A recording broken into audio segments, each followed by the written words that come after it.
yang saya hormati Tuan Timbalan Sektor Perancangan Cik Nazar Ali bin Ali, rakan-rakan pegawai PPD, rakan-rakan GPK1 dan guru-guru sekian jika ada di dalam slot PLC kita pada hari ini, iaitu Pontian Dinamika.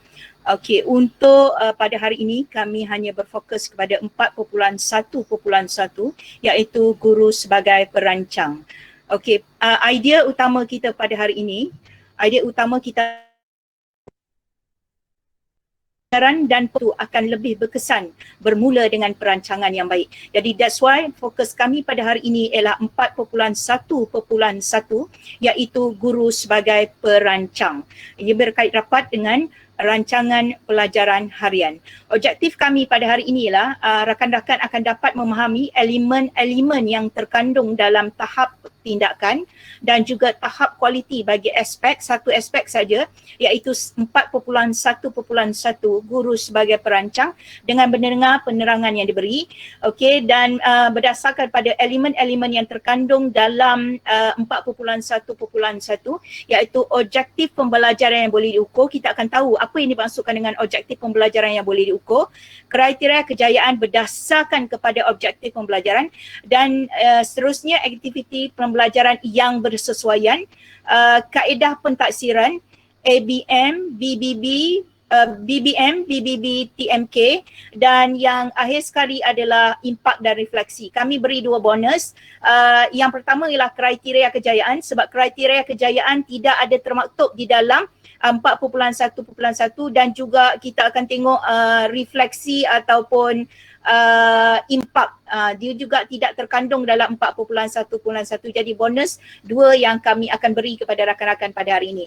Dan kriteria kejayaan, rakan-rakan boleh berjaya jika rakan-rakan dapat menjawab soalan pra penilaian.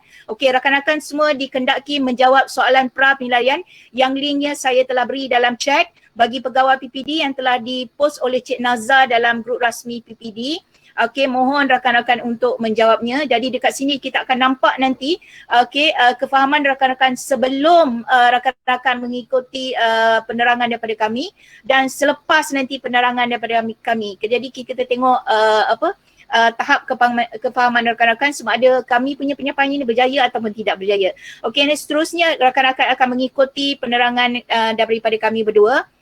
Penceramah pertama ialah Puan Ros Fatmawati binti Hassan, SRC Plus Teknik dan Vocational dan saya Noziha binti Ahmad merupakan penceramah kedua.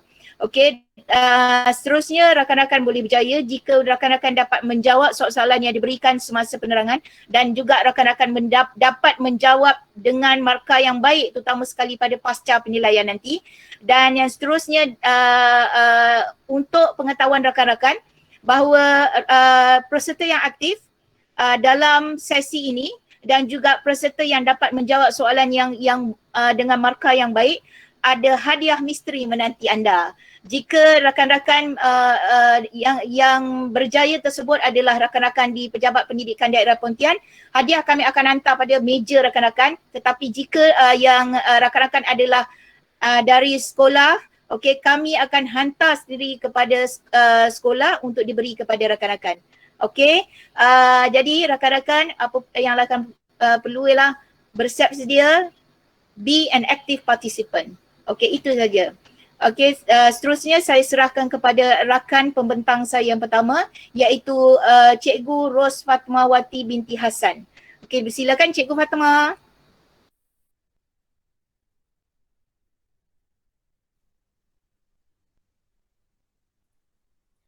Okey, Assalamualaikum warahmatullahi wabarakatuh dan selamat petang. Terima kasih kepada rakan saya, Cikgu Norziha binti Ahmad. Okey, yang dihormati rakan-rakan timbalan PPD Pontian, rakan-rakan pegawai PPD Pontian dan juga rakan-rakan GPK1 yang saya dimaklumkan bahawa keberadaan rakan-rakan bersama dengan kami pada pagi ini. Okey, baiklah, pada petang ni kami sekadar ingin berkongsi bersama rakan-rakan. Mungkin sesetengah daripada rakan-rakan telah memahami dan juga mendalami berkaitan dengan SKPMG Standard 2 ini, gelombang 2 dengan lebih baik. Cuma hari ini kita nak flashback balik lah, kita nak ingatkan balik, jadi kita kongsikan pada yang akan dikongsikan pada petang ini. Okey, jadi rakan-rakan ada boleh nampak yang saya paparkan? Rakan-rakan boleh nampak? Boleh. Okey, saya teruskan. Okey, PDP versus PDPC. Okey, PDP ni merujuk kepada istilah umum yang kepada peranan guru dalam PDP, manakala PDPC adalah berkisarkan kepada PDP dalam bilik darjah. Okey, kenapa saya menggunakan istilah ini dan diterangkan kepada rakan-rakan? Sebab dalam perkongsian saya pada petang ni, istilah PDPC saya akan gunakan secara meluaslah pada petang ini kerana ia lebih berkisar kepada aktiviti dalam bilik darjah. Okey, baiklah rakan-rakan, di sini adalah pelaksanaan SKPMG gelombang 2 tahun 2019. Okey, jadi sebagai ulang kajilah kita bersama-sama pada petang ni. Sebenarnya SKPMG 2 ni adalah siri yang keempat yang dikeluarkan oleh Jemaah Nazir yang mengandungi 5 standard yang melibatkan pengisian skor di portal NKRA lah. Yang ini adalah surat pada 31 Disember 2018 berkaitan dengan pelaksanaan standard kualiti pendidikan Malaysia gelombang 2 SKPMG 2 tahun 2019. Okey, jadi SKPMG 2 ni pengisian skor adalah dilakukan oleh PPS ya. Saya rasa rakan-rakan semua tahu apa maksud PPS tu, dan pengisian skor pada portal NKRA dilakukan sebanyak 3 kali setahun melalui 3 fasa. Okey, fasa yang pertama adalah penilaian kendiri. Penilaian kendiri ni diberi skor oleh guru itu sendiri dan dijalankan pada bulan Januari hingga Mac.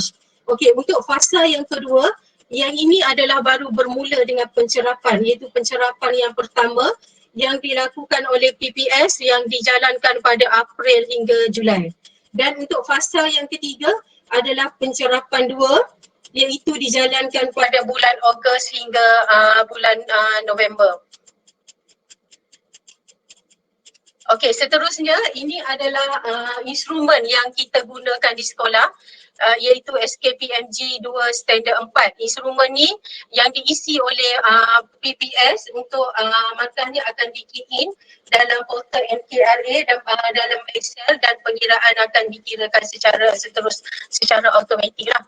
Okey, seterusnya kita pergi kepada perkara yang terkandung dalam SKPMG 2 iaitu Standard 4. Okey, baiklah rakan-rakan, format instrumen SKPMG 2 mengandungi 7 ia mengandungi 7 format instrumen SKPMG 2, iaitu yang pertama adalah pernyataan standard, yang kedua adalah kriteria kritikal, yang ketiga adalah standard kualiti, yang keempat adalah tindakan untuk mencapai standard ataupun TUMS, yang kelima adalah rubrik penskoran, yang keenam adalah jadual pengiraan skor, yang ketujuh adalah evidence pelaksanaan ataupun catatan.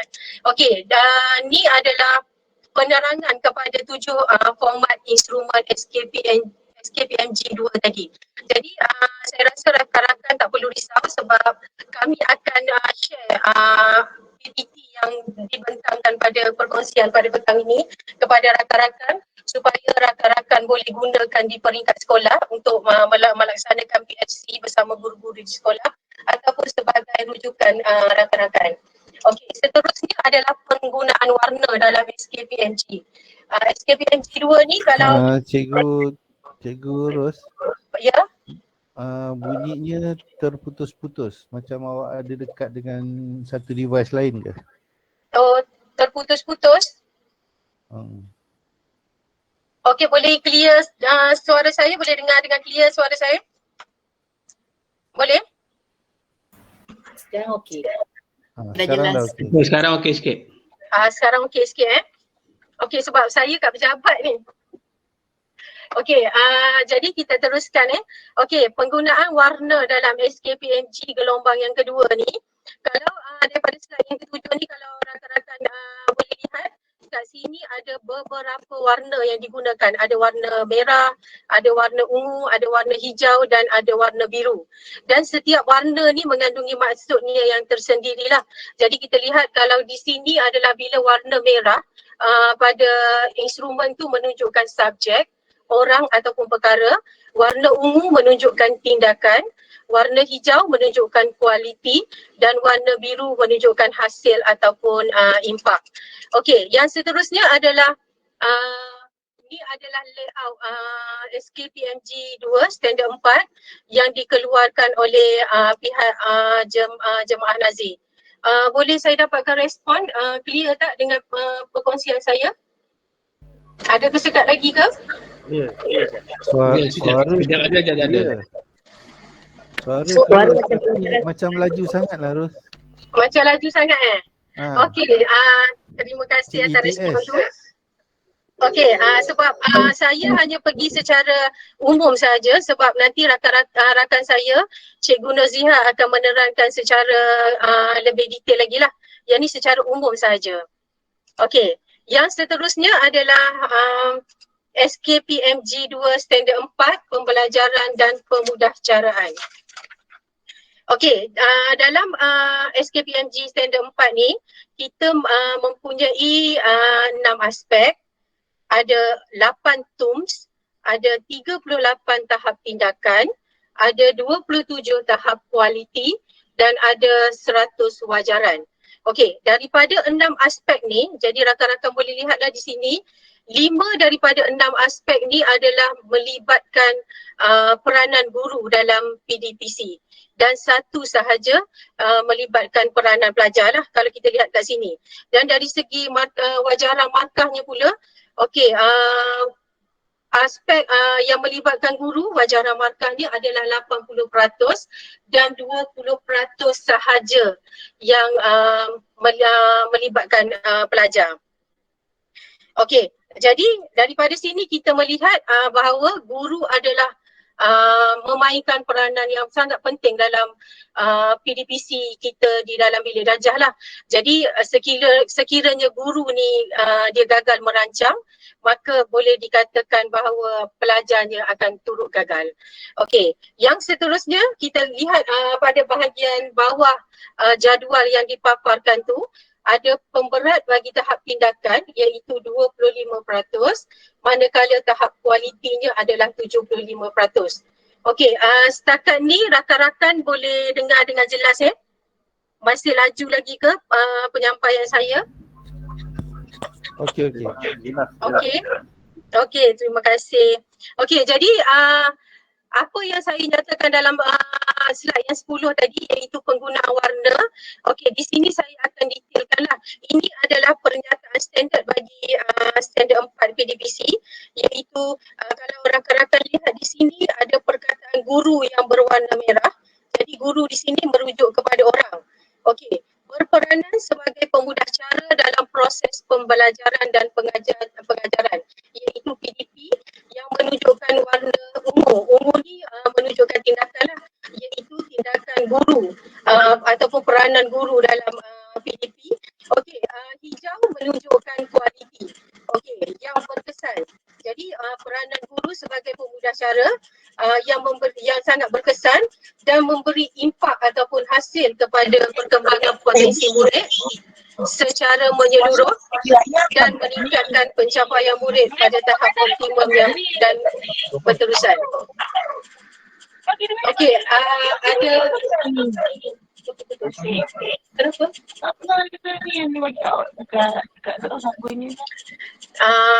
Baiklah rakan-rakan, ada suara saya jelas ke? Putus-putus lah. Putus macam tadi. Terputus-putus? Dia tak clear. Dah clear? Sebab cuaca kat sini hujan. Saya rasa cuaca ni penyumbang utama. Okey, sekarang boleh dengar dengan jelas boleh? Puan Mawati. Ya? Rasanya guna wifi ke guna ni kabel internet Saya guna wifi.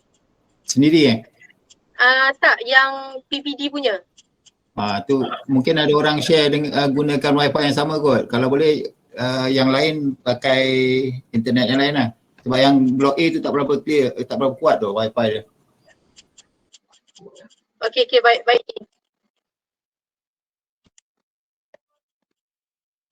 Okey, boleh saya teruskan? Boleh rakan-rakan? Sila Puan. Okey, sekiranya rakan-rakan ada sebarang pertanyaan ataupun soalan, rakan-rakan boleh mengutarakan soalannya sama ada masa saya dengar perkongsian saya ataupun selepas perkongsian nanti. Sebab macam saya cakap tadi, saya hanya akan berkongsi secara umum sahaja. Nanti secara detailnya akan diterangkan oleh rakan saya Cikgu Naziha. Okey, seterusnya adalah ini adalah SPI bilangan 3 1987 yang berkaitan dengan penyediaan pengajaran dan pembelajaran. Okey, jadi surat perkeliling ni menunjukkan penyediaan dan pengajaran dilakukan terhadap guru oleh ketua dan guru besar di sekolah. Okey, yang seterusnya adalah taraf penskoran. Okey, taraf penskoran SKPMG 2 ni saya rasa rakan-rakan semua dah memang dah mahir berkaitan dengan taraf penskoran ni. Ada 5 taraf penskoran daripada sangat lemah kepada cemerlang. Jadi hari ini kita imbas kembalilah sama-sama imbas balik dia punya skornya berapa, tarafnya berapa. Jadi boleh dengar ke? Sebab saya rasa macam suara saya terputus-putus. Tak boleh. Boleh? Suara tidak jelas. Betul. Terputus-putus. Dah boleh. Fatma macam ni. Ya. Saya rasa awak kena slow sikit. Saya kena slow. Cakap slow sikit dia jelas. Kalau cakap laju memang putus-putus. Semakin laju semakin tak jelas. Okey. Sebab sebenarnya slide saya ni ada 23. Jadi yang akan diterangkan secara detailnya adalah daripada oleh Cikgu Naziha. Okey, saya akan Fatmawati. Ya. Saya cadangkan cuba tutup video. Mungkin internet tarik banyak kepada video. Cuba off video. Off video.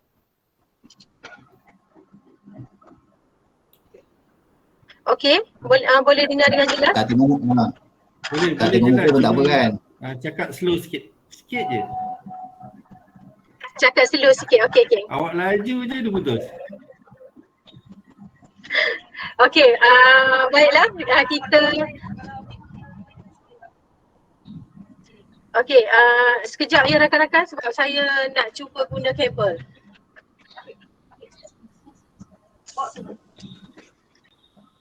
Kena cas. Sekejap ya.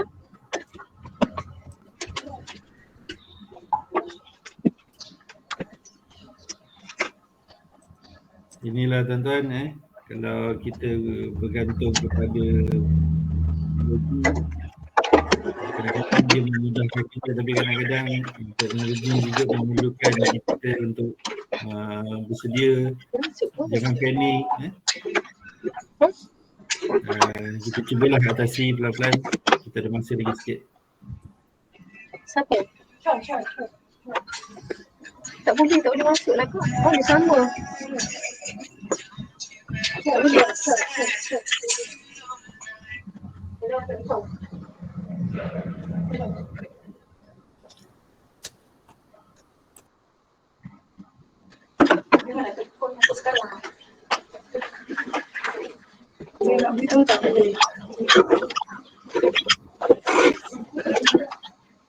Terus.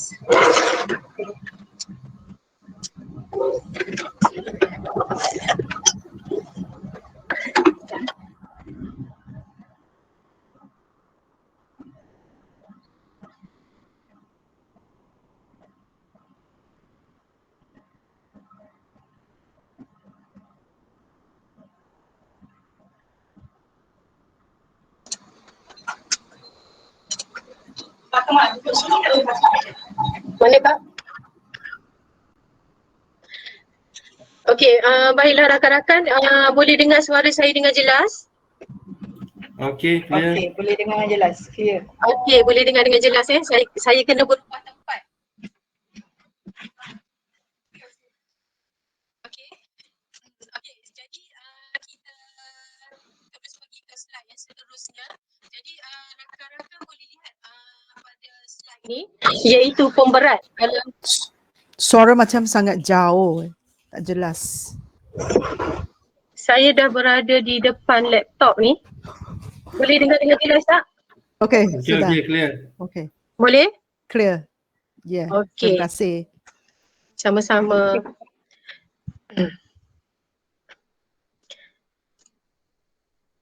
Okey, jadi ni adalah pemberat bagi tahap tindakan dan juga tahap kualiti.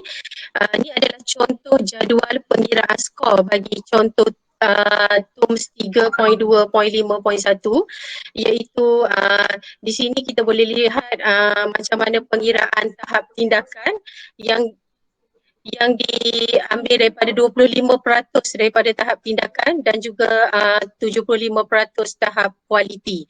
Okey, jadi rakan-rakan boleh lihat peratus aspek yang saya nak tunjukkan perbezaan di sini iaitu pada angka 18.75% dan juga 42.19%. Okey, 18.75% ni adalah menunjukkan tahap tindakan dan 42.19% ni adalah menunjukkan tahap kualiti. Jadi apa yang kita boleh lihat di sini adalah tahap kualiti lebih besar daripada tahap tindakan. Jadi SKPMG gelombang 2 ni menunjukkan bahawa pemberian skor ataupun pemberian markahnya lebih kepada tahap kualiti guru lah. Okey, yang seterusnya okey rakan-rakan, kalau suara saya tersekat-sekat lagi ataupun jauh lagi, rakan-rakan boleh bagi respon Boleh? Dengar dengan jelas tak? Dengar dengan jelas. Silakan. Okey, yang seterusnya adalah PDCA dalam PDPC.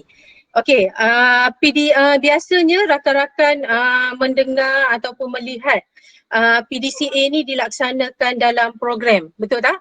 Jadi pada hari ini saya akan menunjukkan bahawa sebenarnya PDCA ni boleh juga digunakan ataupun kita boleh menggunakan konteks PDCA ni dalam bilik darjah.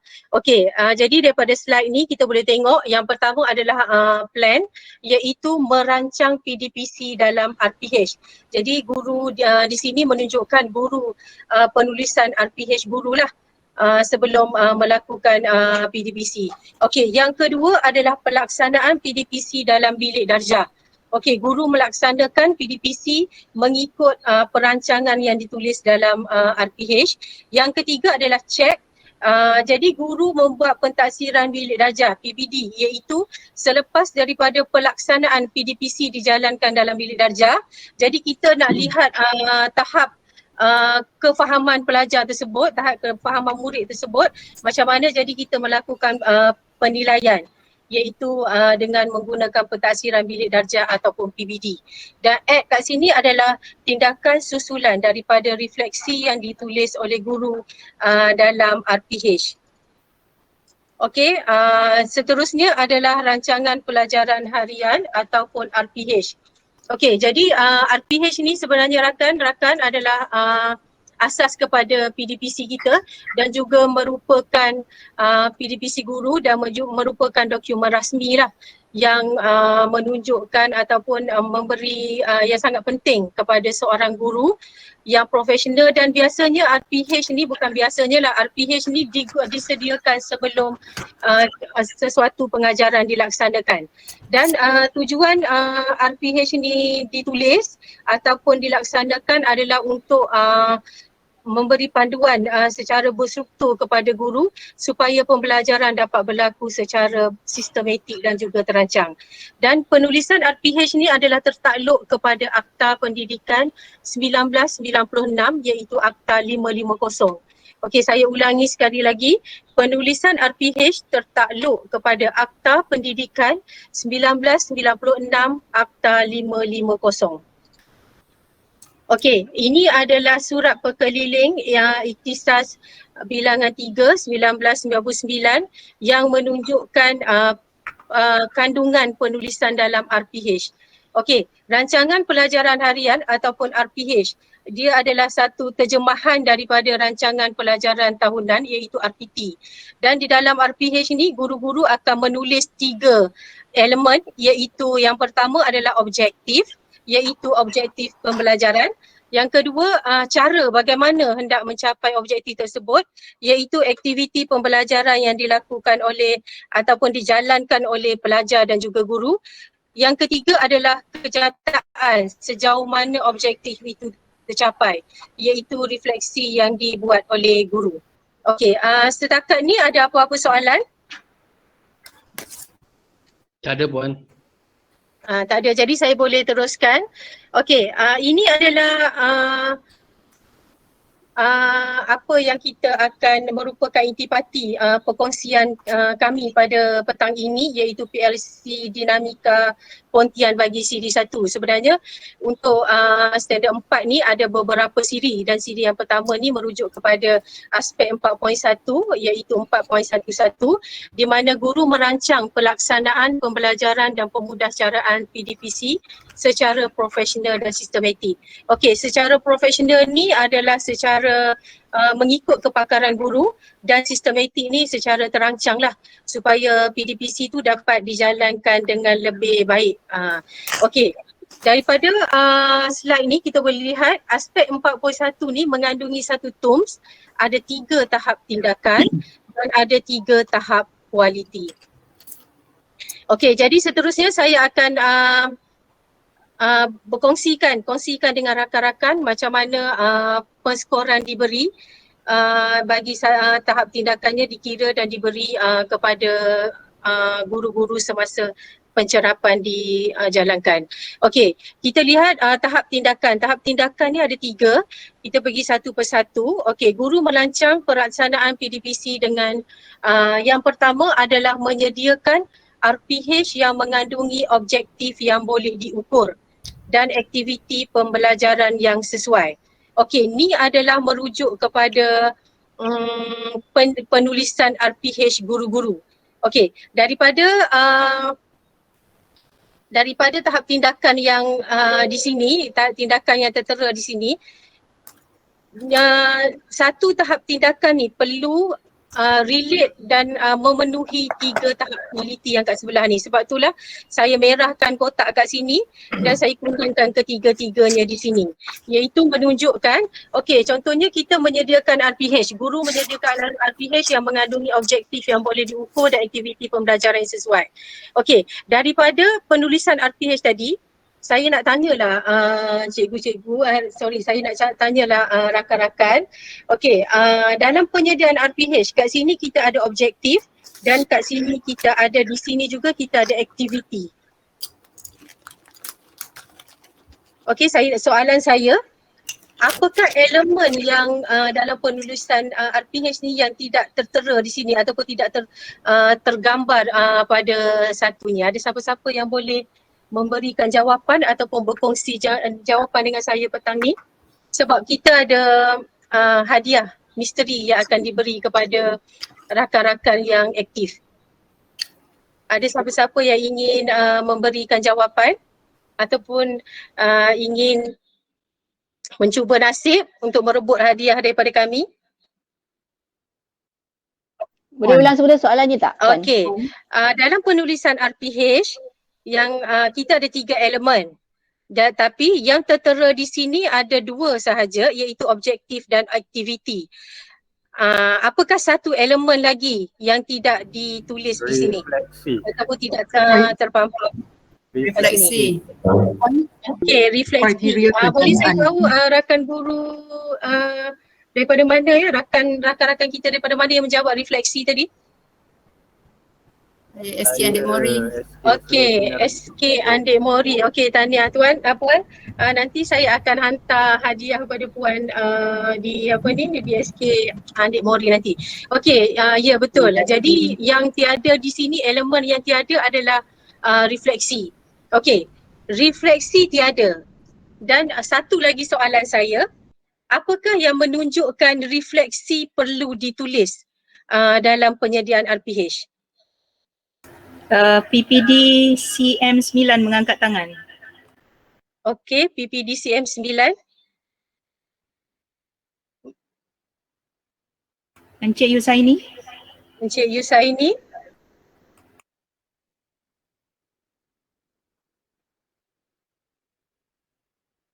Ya, Encik Yusaini, ada soalan ke nak jawab soalan?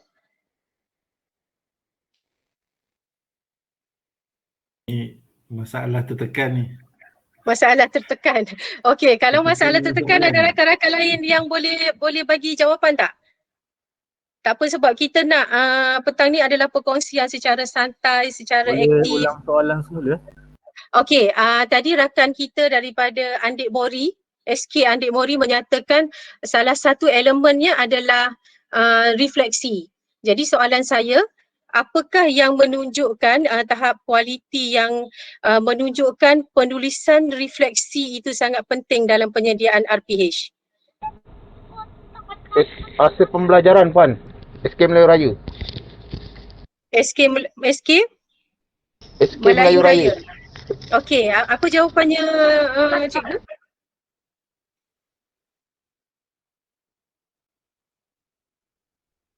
Boleh saya tahu jawapannya cikgu? Hasil pembelajaran selepas kita habis mengajar lah. Okey, refleksi tu hasil pembelajaran selepas kita mengajar. Okey, maksud saya kat sini, apakah yang menunjukkan refleksi tu perlu ditulis? Ataupun apakah dia punya ketetapan yang menunjukkan bahawa refleksi itu perlu ditulis dalam penyediaan RPH? Cikgu Cheng Siu Yun. Kriteria yang kita tentukan sama ada budak tu dapat capai ke tidak. Angkat untuk jawab yang tadi, yang mula-mula refleksi tadi tu. Okey. Saya nak cuba. Cikgu Zulfauzi. Cikgu Zulfauzi. Cikgu Zuraina Zulfauzi. Bagiran. Angkat tangan. Okey, boleh saya Cikgu jawab boleh? Zulfauzi. Boleh? Okey, tujuan dia untuk kita tahu yang mana PDPC pada hari tersebut tercapai dan untuk kita plan PDPC pada akan datang. Macam tu lebih kurang. Okey, tak apa. Assalamualaikum, saya nak cuba boleh? SKFFP. Boleh. Okey, sebab telah termaktub di dalam ketetapan SPI bilangan 3 1999 refleksi haruslah ditulis. Okey, tahniah cikgu. Itu jawapan dia memang tepatlah. Jadi makna dia cikgu alert pada SPI bilangan 3 tadi yang saya paparkan sebentar tadi. Di sini kita boleh lihat tahap tindakan dalam penyediaan RPH ni. Yang pertama adalah RPH yang ditulis tu mestilah mengikut pelbagai aras keupayaan murid. Okey, bila satu tindakan ni dipenuhi, dia akan terus relate kepada tahap kualiti. Memenuhi tak ketiga-tiga tahap kualiti? Yang pertama, mengikut pelbagai aras keupayaan murid. Di mana RPH tu ditulis, cikgu yang menulis RPH tu perlu mengetahui keadaan muridnya ataupun jenis muridnya, potensi muridnya, sebab dalam kelas murid kita adalah berbeza-beza dari pelbagai peringkat aras keupayaan. Jadi RPH ni bukan sekadar penulisan biasa saja. Bukannya cikgu sekadar menulis saja, tapi perlu mengikut kepada potensi pelajar di dalam kelas. Okey, yang kedua adalah mengikut peruntukan masa yang ditetapkan ni, mengikut jadual waktu yang ditetapkan oleh pihak sekolah lah. Dan yang ketiga, dengan mematuhi ketetapan kurikulum, arahan yang berkuat kuasa. Yang inilah cikgu daripada mana tadi yang menjawab tadi ya? Refleksi tu. Boleh saya Saya Cikgu Rohazah dari SK Dari? Api-Api. SK Api-Api. Okey, Cikgu Rohana daripada SK Api-Api. Ya, betul Cikgu, tepat sekali. Jadi refleksi itu ditulis dengan mematuhi ketetapan. Walaupun dia tidak tertera ataupun tidak tergambar di sini perkataan refleksinya, tapi RPH yang kita tulis ataupun RPH yang guru tulis perlu mematuhi ketetapan kurikulum dan arahan yang berkuat kuasa. Okey, seterusnya adalah kita lihat tahap tindakan yang kedua, iaitu tahap tindakan yang kedua adalah menentukan kaedah pentaksiran dalam PDPC. Jadi kaedah Cikgu pentaksiran ni, Fatimah, ya saya. boleh saya tambah sikit tak? Okey, boleh. Silakan. Okey, saya Noziha. Okey, rakan-rakan, bila kita kata pelbagai aras keupayaan murid, dia bukan hanya merujuk kepada pelajar cemerlang, sederhana ataupun lemah. Bila kita kata aras keupayaan murid, mungkin merujuk kepada, kita kena tengok pembelajaran terbeza dari kesediaan murid.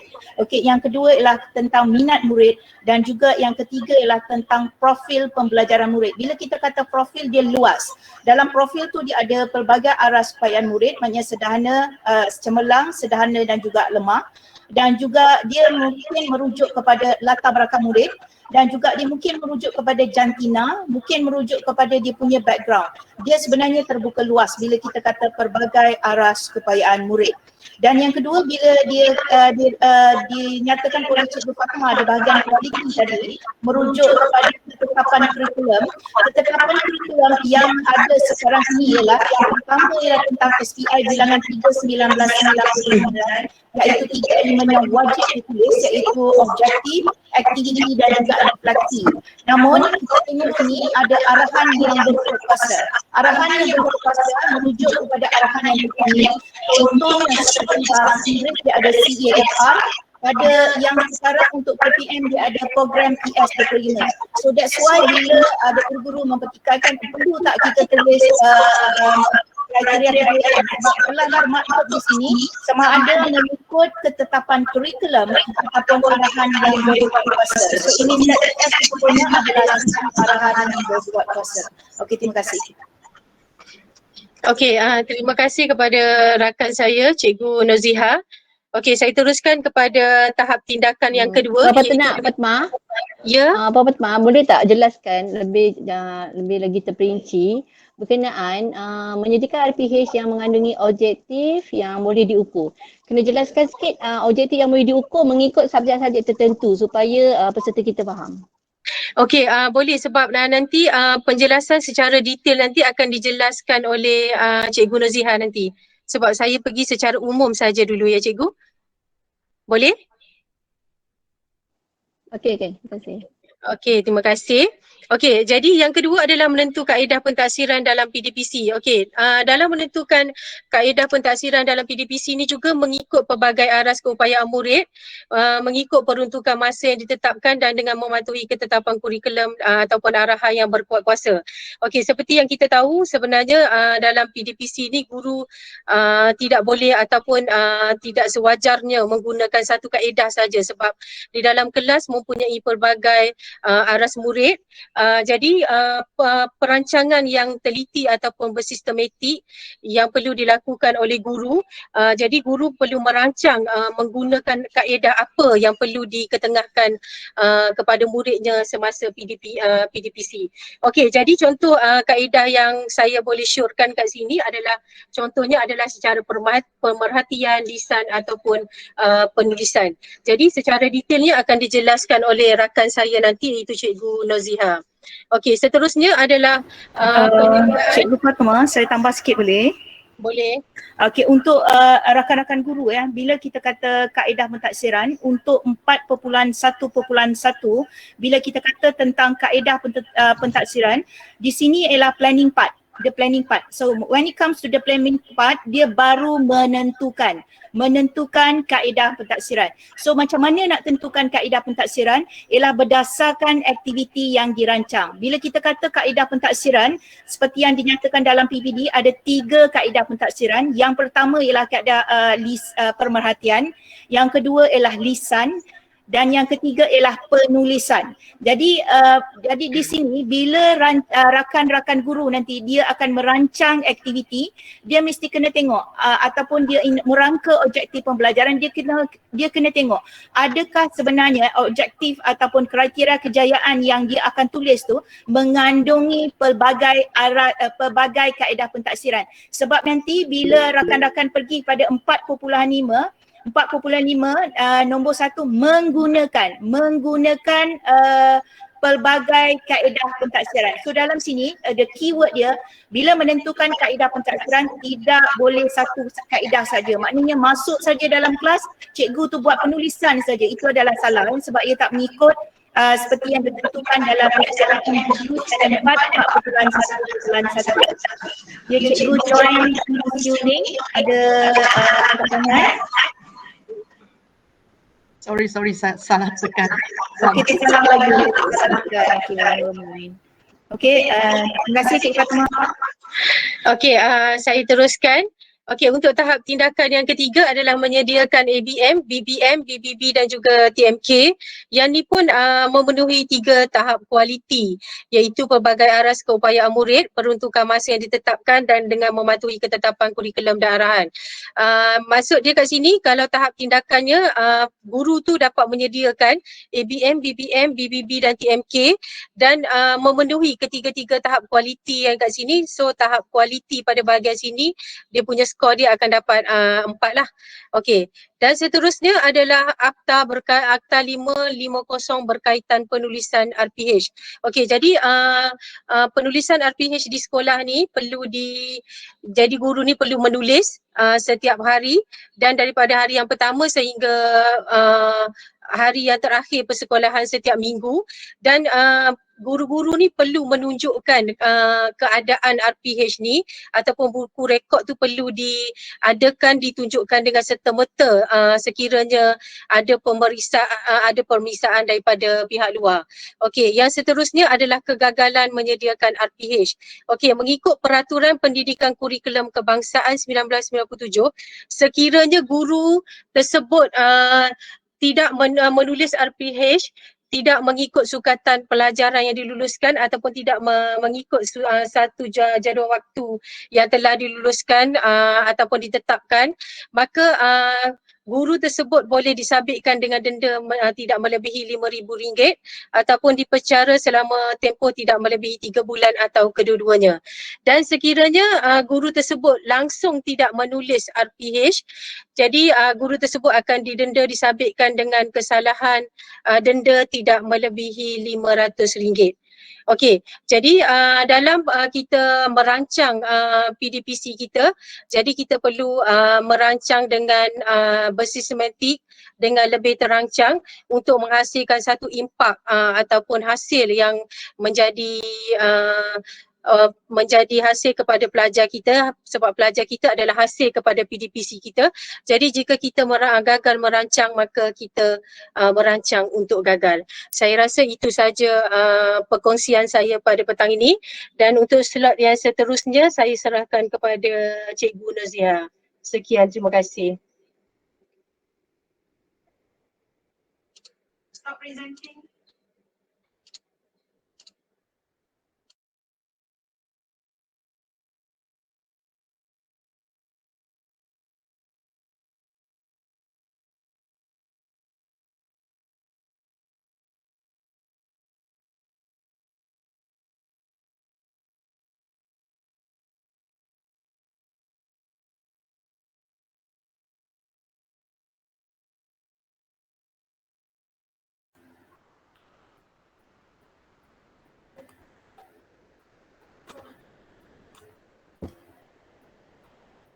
Okey, Assalamualaikum warahmatullahi taala wabarakatuh.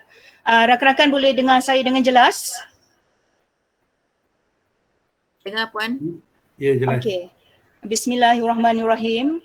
Okey, saya akan mulakan presentation saya dan izinkan saya untuk menggunakan ada dua bahasa lah. Kadang-kadang saya gunakan bahasa Inggeris. Okey, rakan-rakan, kalau kita lihat pada yang kedua maaf saya tak boleh buat slideshow sebab apa? Kalau slideshow nanti dia tak bergerak.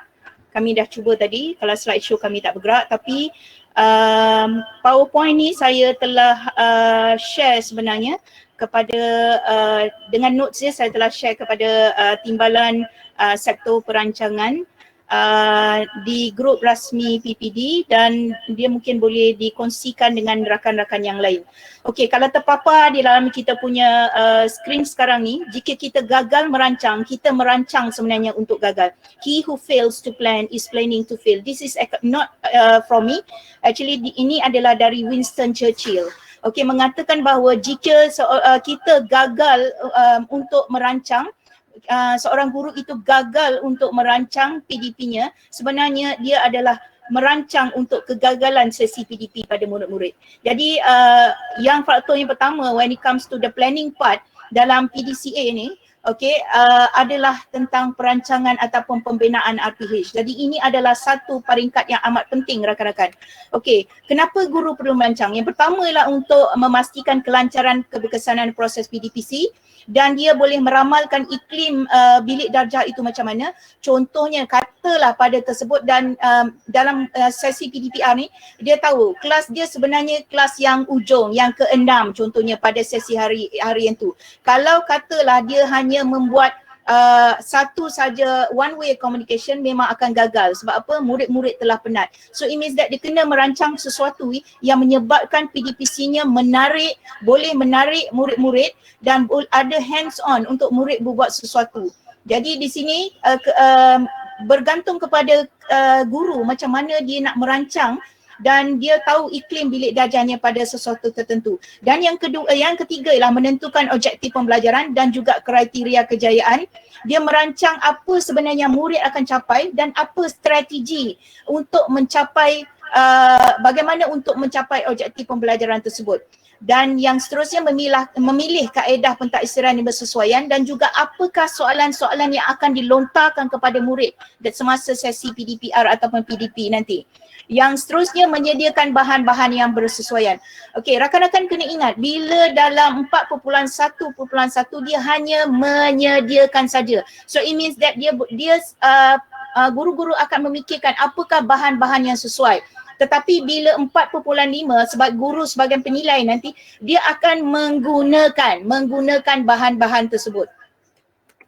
Okey, seterusnya bila kita kata kurikulum saja tergambar di minda kita, kurikulum adalah merujuk dan hanya satu saja kitab yang boleh dirujuk oleh guru berkaitan dengan kurikulum iaitu DSKP, Dokumen Standard Kurikulum dan Pentaksiran.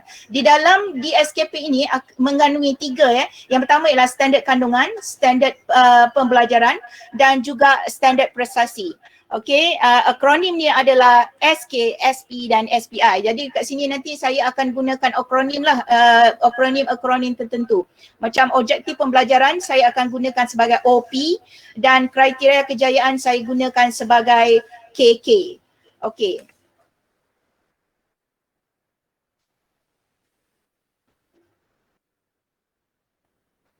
Okey, bila kita kata DSKP akan mengandungi 3 perkara tadi, tapi dalam the whole DSKP tu dia ada mengapa, iaitu ada SK, SP dan SPI. Dia ada mengapa sebenarnya kita perlukan DSKP ini untuk memudahkan guru bagi melaksanakan pentaksiran dan juga proses PDP di dalam bilik darjah, dan bagaimana ialah mereka perlu merujuk hanya satu dokumen saja. Bila kita kata kurikulum, dokumen PDP adalah ia merujuk kepada DSKP. Okey, bila kita rujuk kepada standard kandungan ini adalah satu penyataan yang spesifik, umum untuk satu-satu tempoh yang perlu dihabiskan. Bila kita sebut pada standard pembelajaran, dia akan lebih khusus dan dia ada satu kriteria ataupun indikator. Bila kita kata indikator, dia mesti merujuk kepada kualitatif, dan juga SPI adalah satu kriteria menunjukkan tahap-tahap penguasaan murid. Jadi maknanya selepas satu sesi PDP akan ada pentaksiran dan murid akan dinilai menggunakan kriteria yang ada dalam SPI. Okey, yang ini yang dimaksudkan dengan standard kandungan, standard pembelajaran dan juga standard prestasi. Okey, SK, SP dan SPI. Okey. Bila kita kata proses perancangan rakan-rakan, dia ada 3 peringkat. Yang pertama ialah proses perancangan jangka panjang, iaitu DSKP kita tadi. Maknanya kita kena habiskan satu-satu standard kandungan dalam satu tempoh yang tertentu. Yang kedua ialah perancangan jangka masa pendek. Daripada DSKP tu, rakan-rakan guru akan membuatkan RPT mengikut kelas-kelas mereka yang mereka ajar. Okey, mengikut tingkatan ataupun tahun yang mereka ajar, dan yang seterusnya ialah daripada RPT tersebut mereka akan membina RPH, iaitu perancangan harian. Okey, bila kita kata untuk membina objektif pembelajaran, objektif, saya ulangi ya rakan-rakan, dan untuk guru kanan mata pelajaran, okey, bila untuk guru-guru membina objektif pembelajaran, ia hanya merujuk kepada standard pembelajaran. Saya ulangi, untuk membina objektif pembelajaran hanya perlu merujuk standard pembelajaran, bukan standard kandungan, sebab standard kandungan dia terlalu umum. Okey, jadi untuk membina objektif pembelajaran perlu rujuk kepada objektif pembelajaran, dan jika bagi sekolah-sekolah program TS25 pada tahun ini saja dia telah ada lebih kurang 60% lebih, dan mungkin tahun depan dia akan menjadi, tahun 2022 dia akan menjadi 100%. So tak ada sekolah yang akan excuse untuk melaksanakan program TS25. So kriteria kerjayaan perlu merujuk kepada objektif pembelajaran. Jadi di sini objektif pembelajaran rakan-rakan memang dia amat-amat penting. Sebab apa? Jika objektifnya salah ditulis, okey saya ulangi, jika objektifnya salah ditulis, nanti rakan-rakan akan tengok nanti 4.3 pun ada merujuk kepada objektif pembelajaran, 4.4 pun ada merujuk pada objektif pembelajaran sebagai tahap kualiti yang pertama. Jika tahap kualiti yang pertama ni tidak dipenuhi oleh guru, secara automatik markanya tidak dapat 4, dia akan terus turun kepada, ada sesiapa tak yang boleh jawab ni? Selalunya kalau tahap kualiti yang pertama itu tidak boleh dipenuhi, berapakah markah yang akan diperoleh oleh guru? Okey, ada tak rakan-rakan GPK yang ingin menjawab? 3. Berapa? 3 markah. Salah. Jawapannya adalah 2 markah. Jika gagal memenuhi kriteria yang pertama, kualiti yang pertama ya cikgu, kualiti yang pertama daripada 4.1 sampai 4.5, kecuali 4.6, murid sebagai pembelajar aktif tu dia ada lain sikit, dia mengikut peratus keterlibatan murid dalam bilik darjah. Tetapi jika guru-guru gagal memenuhi tahap kualiti yang pertama, Roman 1 tu, markah automatically akan jatuh kepada 2, bukan 3. Okey, kalau 3 tu selalunya kualiti 1 dan 2 diperolehi, barulah dapat markah 3. Selalunya kalau tidak ada markah Roman yang 1 tu, pada tahap kualiti yang 1 tu, markah guru akan terus turun kepada 2, bukan 3. Okey, jadi di sini kita nampak objektif pembelajaran tu amat penting. Objektif pembelajaran merupakan nadi pada RPH. Okey, seterusnya untuk rakan-rakan pada sesi ini saya akan menerangkan, tadi ada soalan apa yang dimaksudkan dengan objektif yang boleh diukur. Yang kedua ialah apa yang dimaksudkan dengan aktiviti pembelajaran yang bersesuaian, berapa aktiviti kita nak buat, kaedah pentaksiran. Kaedah pentaksiran tadi telah diterangkan oleh rakan saya Puan Fatmawati. Okey, ABM, BBM, BBB dan TMK. Mungkin saya akan sentuh apa ABM, apa BBM, apa BBB dan TMK tak perlu kot. Okey, sebab TMK je jelas kan. Okey, yang ini yang kita kata tentang SPI bilangan 3. Okey, SPI bilangan 3 berbeza dengan Akta 550. Akta 550 ialah jika tidak membuat RPH boleh didenda tidak melebihi RM500. Okey, jika tidak membuat RPH akan didenda tidak melebihi RM500. Memang rekod kita dah rosak lah kalau kita tak buat RPH. What if pada hari tersebut cikgu mencerap guru tetapi tidak ada RPH? Berapa markah yang cikgu nak bagi? Tak ada markah kan? Tak ada Sebab markah. RPH Cikgu mana yang jawab tu? Farid Markom. Dari mana? Farid Markom. Tak dengar cikgu, suara cikgu jauhnya. SK Farid Markom. Oh, SK Farid Markom. SK Farid Markom. Berapa Ini markah Hujan cikgu? Lebat kan? Rasa tak ada Berapa markah. markah? Tak ada markah. Sebab Tak ada dia markah tak ada bagi aspek mana cikgu? aspek yang tidak tunjukkan. Bagi aspek yang tidak ditunjukkan. Adakah 4.1 ataupun cikgu bagi markah kosong daripada semua dia punya standard 4? Sorry, tak jelas. Sebab sini hujan lebat lah. Okey, adakah dia punya markah cikgu akan berikan, adakah cikgu akan berikan markah kosong pada 4.1.1 ataupun cikgu bagi markah kosong untuk dia punya standard 4? Oh, bagi 4.41 je lah. Ya, Bagi betul yang tu cikgu. lah. Cikgu siapa yang nama ni? Mahadi. Cikgu Mahadi. Okey, tanya Cikgu Mahdi. Betul Cikgu Mahdi? Jika cikgu jika cikgu mencerap pada hari tersebut dan cikgu dapati guru tersebut tidak menyediakan RPH, secara automatik cikgu 4.1.1 dia terus jadi kosong. Jadi maknanya wajaran yang dia ada pada hari tersebut hanya maksimum 90 markah saja. Maknanya jika dia masih mengajar 4.2, 4.3, 4.4, 4.5 dan 4.6, jika ada respon pada murid masih boleh diberikan. Maknanya secara automatik guru tersebut tidak boleh memperolehi cemerlang. Tapi lepas tu cikgu kena bagi bimbingan lah supaya dia menunjukkan RPH-nya kepada cikgu. Tetapi markahnya memang tetap kosong. Sebab 4.4.1 yang menyediakan RPH. Maknanya secara automatik dia tak ada RPH, memang 4.1.1 dia kosong. Okey, seterusnya ya cikgu.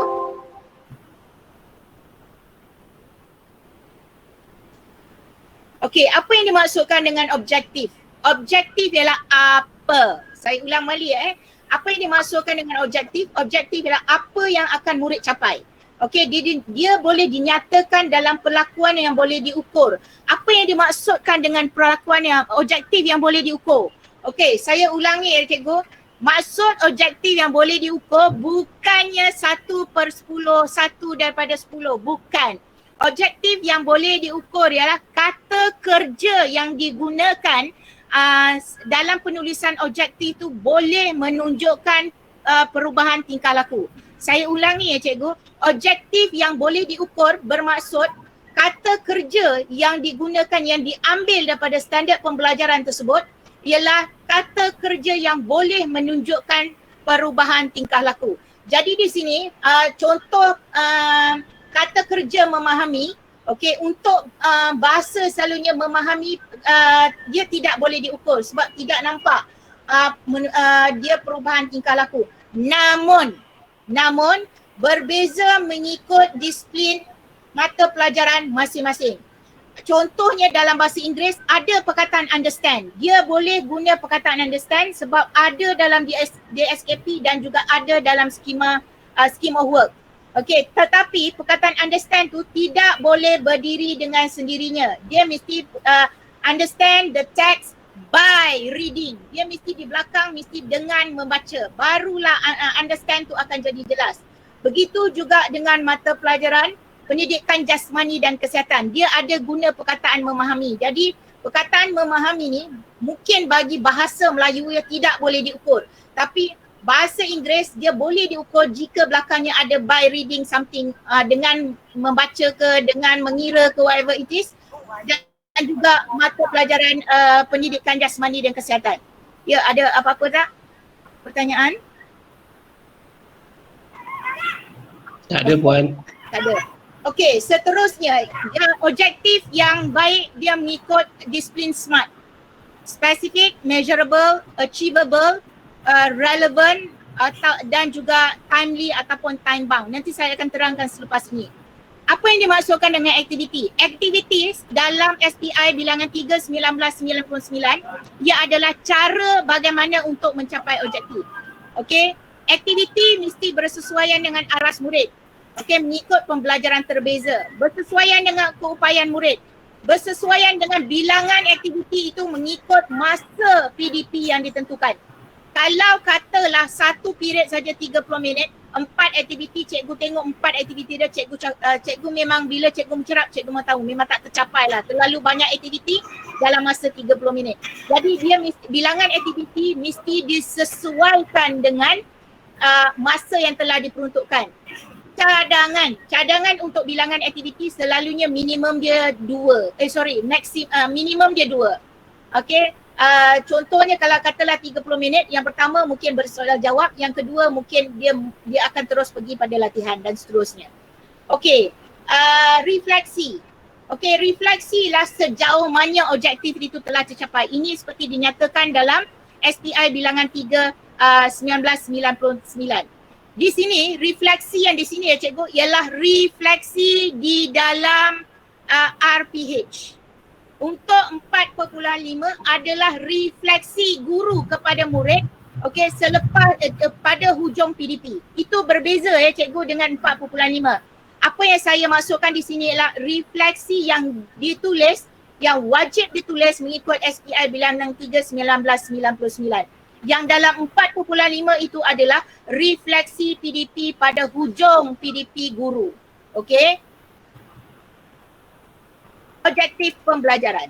Apa yang dimaksudkan dengan objektif pembelajaran cikgu? Objektif pembelajaran dia akan merujuk kepada 3 elemen. Yang pertama ialah bila kita kata apakah pengetahuan yang hendak guru berikan pada hari tersebut, apakah kefahaman dan apakah kemahiran. Dia merujuk senang pada SPI cikgu. Okey, murid tahu, faham, boleh buat. Tahu, faham, boleh buat. Jadi apa yang murid tahu, apa yang murid boleh faham dan apa yang murid boleh buat, itu ialah objektif pada hari tersebut. Maknanya apa yang perlu murid capai. Dia mengikut SMART, okey, dan contohnya di sini ialah perkataan menulis. Cikgu nampak tak perkataan menulis itu? Itu adalah objektif yang boleh diukur. Maknanya daripada dia tak boleh menulis, akhirnya dia boleh menulis. Itulah objektif yang menunjukkan perubahan tingkah laku, objektif yang boleh diukur. Okey, seterusnya, okey, yang ini yang saya kata apa merujuk kepada pengetahuan, kefahaman dan kemahiran.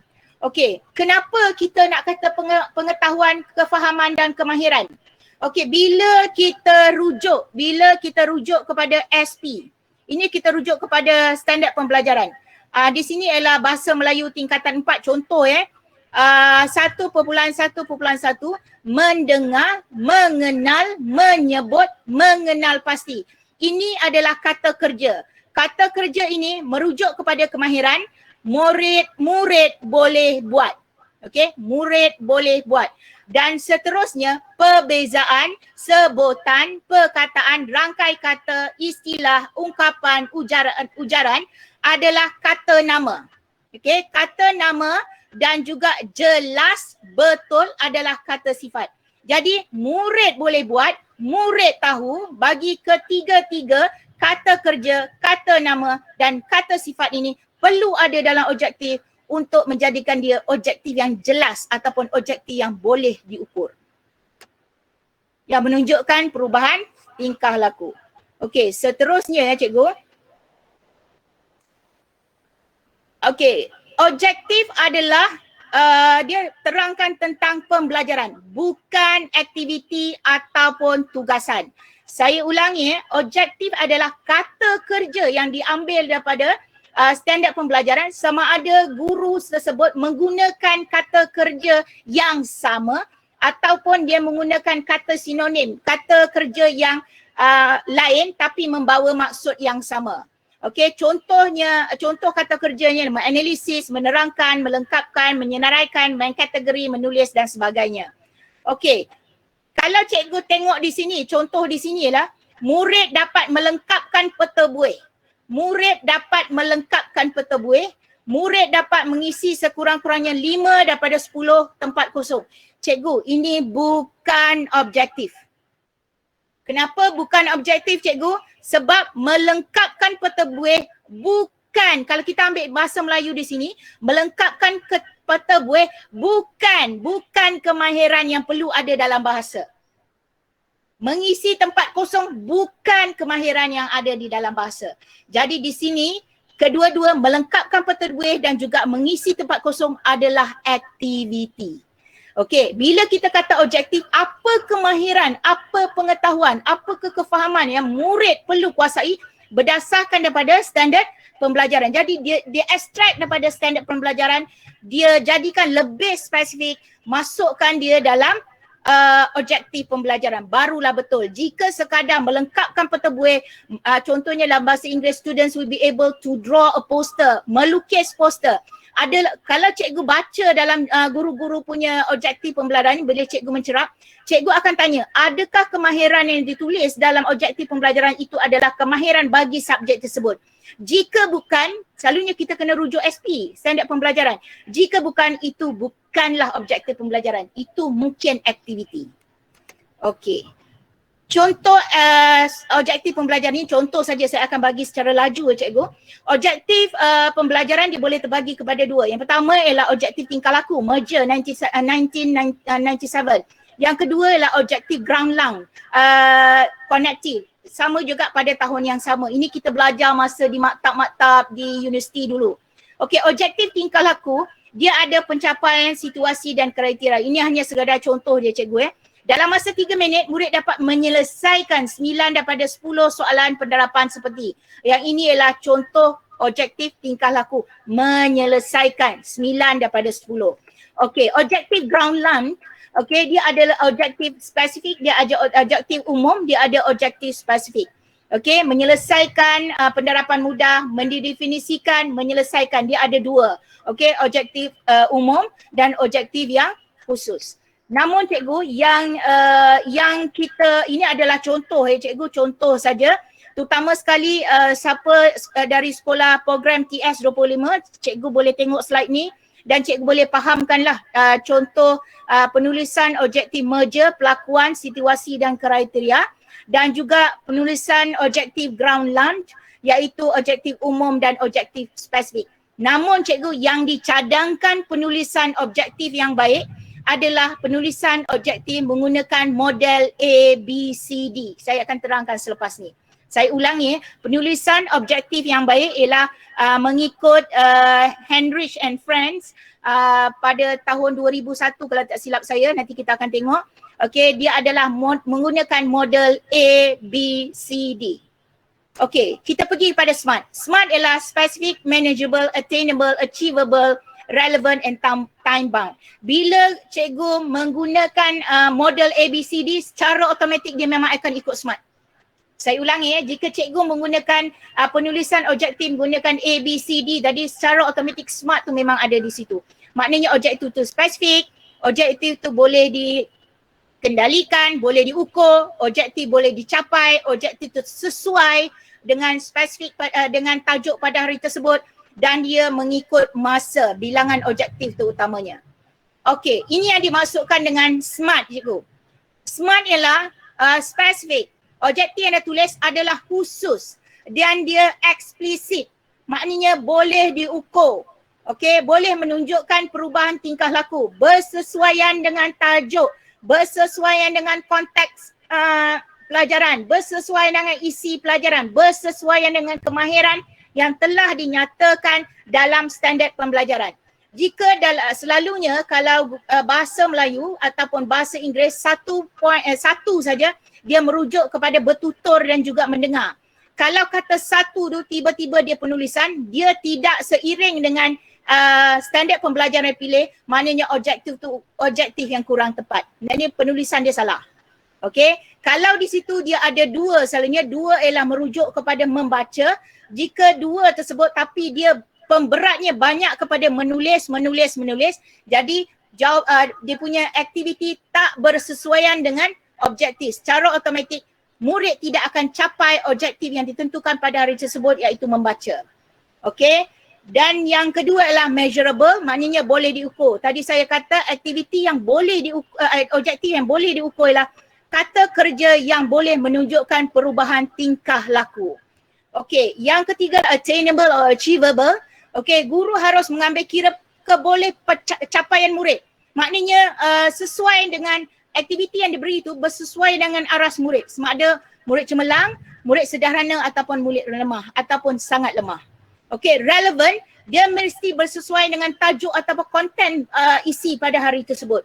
Dan yang ketiga, yang seterusnya SMART T stand for time bound atau timely. Bilangan objektif tu mesti sesuai dengan tempoh PDP yang diberikan. 30 minit ke 40 minit ke 1 jam ke, okey, 1 jam 20 minit, whatever it is. Okey, ini adalah penjelasan tentang SMART. Okey, contohnya menulis adalah satu kemahiran yang spesifik. Perenggan isi adalah produk dan gambar yang diberikan adalah konteks ataupun produk pada hari tersebut ataupun bahan yang digunakan pada hari tersebut. Manageable, mungkin menulis isi perenggan yang mengandungi sekurang-kurangnya 5 ayat yang gramatis. Menulis, perkataan menulis tu cikgu, itu adalah objektif yang boleh diukur.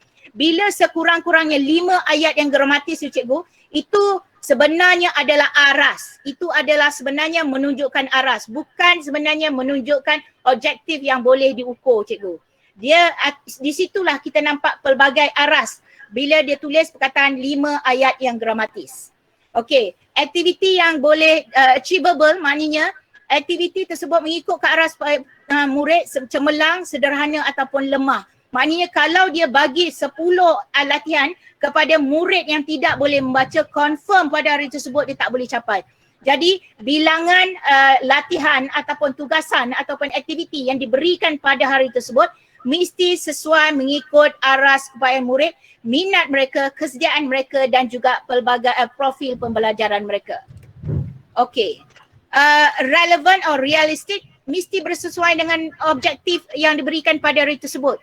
Okey, ataupun tajuk, isi pelajaran, kesediaan, minat dan profil pembelajaran. Cikgu, bila saya kata profil pembelajaran ni, dia boleh jadi aras, okey, dia boleh jadi jantina, dia boleh jadi background murid, okey, dia boleh jadi talent ataupun bakat atau apa saja yang berkaitan dengan murid. Itu yang dimaksudkan dengan profil pembelajaran.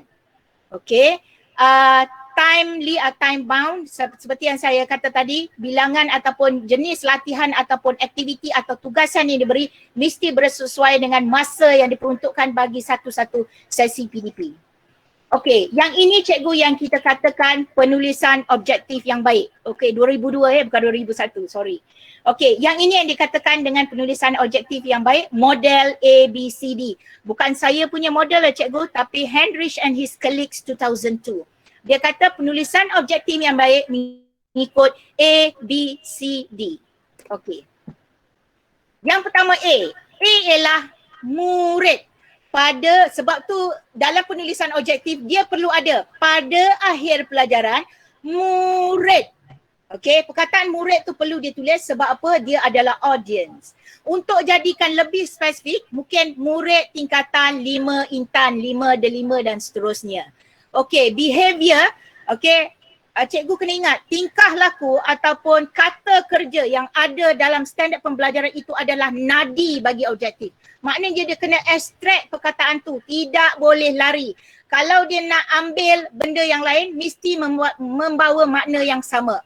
Okey, ia mesti boleh diukur, mesti boleh diperhati dengan mata kita dan dia mesti spesifik berdasarkan pada tajuk pada hari tersebut. Okey, kata kerja seperti memahami, menghargai, mengingat bukan pilihan baik, namun dia bergantung kepada disiplin subjek yang cikgu cerap pada hari tersebut. Okey, seperti yang saya kata tadi, bahasa Inggeris dia boleh gunakan understand, tapi di hujungnya mesti ada perkataan by, reading, by apa benda. Sekala berhenti setakat dot understand the passage, dia tidak boleh diukur. Okey. Kata kerja Bloom dan Anderson daripada memaham, mengingat, menganalisis dan seterusnya akhirnya boleh mencipta. Okey, condition.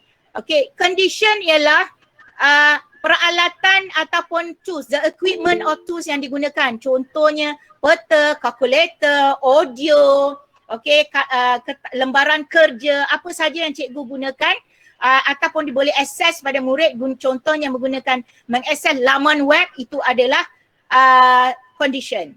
Degree, bila kita kata degree yang saya nyatakan tadi 2 daripada 5, itu adalah menunjukkan aras dalam objektif pembelajaran. Bukan bermaksud objektif yang boleh diukur. Jika selama ni cikgu kata objektif yang boleh diukur maknanya 2/3. 2/3 tu menunjukkan dia boleh diukur. Bukan cikgu.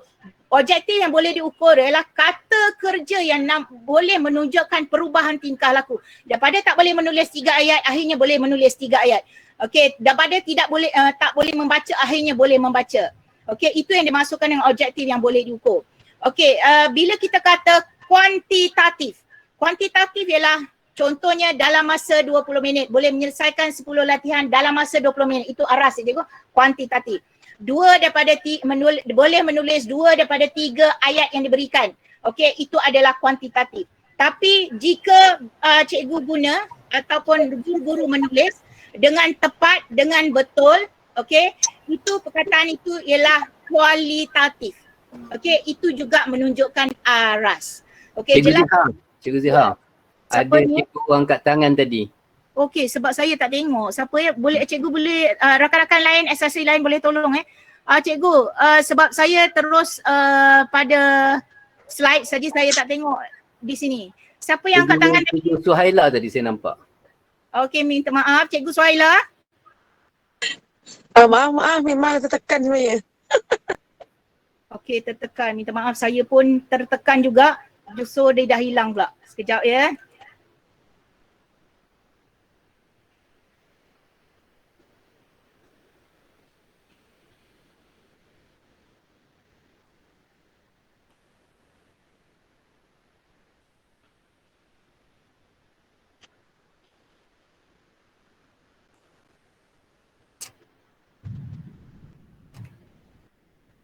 Okey, ada apa pertanyaan tentang model ABCD? Saya ulang yang pertama ya. A, audience adalah perkataan murid di atas tu daripada heading kita punya penulisan objektif. Pada akhir pelajaran murid. Untuk lebih spesifik, murid tahun 3 Intan. Contoh itu lebih spesifik lah. Kalau tak perkataan murid pun lebih sesuai. Okey, B ialah behavior. Maknanya kata kerja yang diambil daripada standard pembelajaran itu sama ada diambil perkataan itu, kata kerja tersebut ataupun digunakan perkataan yang lain membawa maksud yang sama. Okey, condition adalah alat ataupun apa yang boleh diakses oleh murid semasa penulisan objektif tersebut. Okey, degree ada 2. Yang pertama ialah aras kuantitatif, dia menunjukkan bilangan. Okey, sama ada minit dalam masa 20 minit ataupun 3 daripada 5. Okey, dan yang kedua ialah kualitatif, dengan betul, dengan tepat, dengan gramatis dan seterusnya. Okey, ada apa-apa cikgu nak tanya? Jelas tak model ABCD? Rakan-rakan? Boleh Puan, teruskan. Okay. Alright. Macam mana kita nak menyusun objektif? Macam mana kita nak menyusun kriteria kejayaan? Macam mana kita nak menyusun? Okey, rakan-rakan, penyusunan penulisan objektif bermula daripada yang bawah. Okey, kita guna Anderson dengan sekarang. Okey, terus kepada mencipta. Dia terpulang kepada pendekatan yang kita nak guna. Jika guru-guru ingin menggunakan pendekatan didaktif, maknanya daripada mudah kepada sukar. Kalau mudah kepada sukar, dia kena susun ikut Anderson, mengingat. Bila kata mengingat, mungkin objektif dia ataupun kalau tak objektif dia, dalam kriteria kejayaan dia akan tulis mengimbas kembali. Itu ialah elemen mengingat. Memahami mungkin dia boleh menjawab soalan ... Okey, menjawab soalan berkaitan dengan apa. Okey, mengaplikasi, menganalisis, menilai dan akhirnya mencipta. Jika cikgu nampak dalam penulisan guru-guru objektif ataupun kriteria kejayaan di dalam cikgu RPH, dia bermula dengan dia sebenarnya dia punya objektif ialah murid dapat menulis 3 daripada 5 ayat. Tetapi dia punya dia punya kriteria yang pertama, murid dapat menulis. Lepas tu mengenal pasti. Cikgu, susunan dia itu dah salah. Sebab apa? Bila dia letak pertama sekali menulis, maknanya dia mencipta. Bila mencipta, confirm budak yang lemah tidak boleh jawab. Di situ kita nampak daripada penyusunan kriteria kejayaan atau objektif tu, dia mengikut pendekatan sama ada induktif atau didaktif. Kalau didaktif, dia bermula daripada yang mudah kepada yang sukar. Maknanya dia punya penulisan objektif atau kriteria kejayaan bermula dengan baby step. Maknanya baby step, slowly dia pergi kepada ke arah yang ujung, bawah tu baru boleh menulis ataupun mengarang. Okey, kalau dia terus perkataan dia tu mengarang atau KK dia hanya satu saja mengarang, jawabnya silap cikgu. Bila kita menulis KK dia sekurang-kurangnya 2 sebab KK adalah strategi. KK adalah strategi.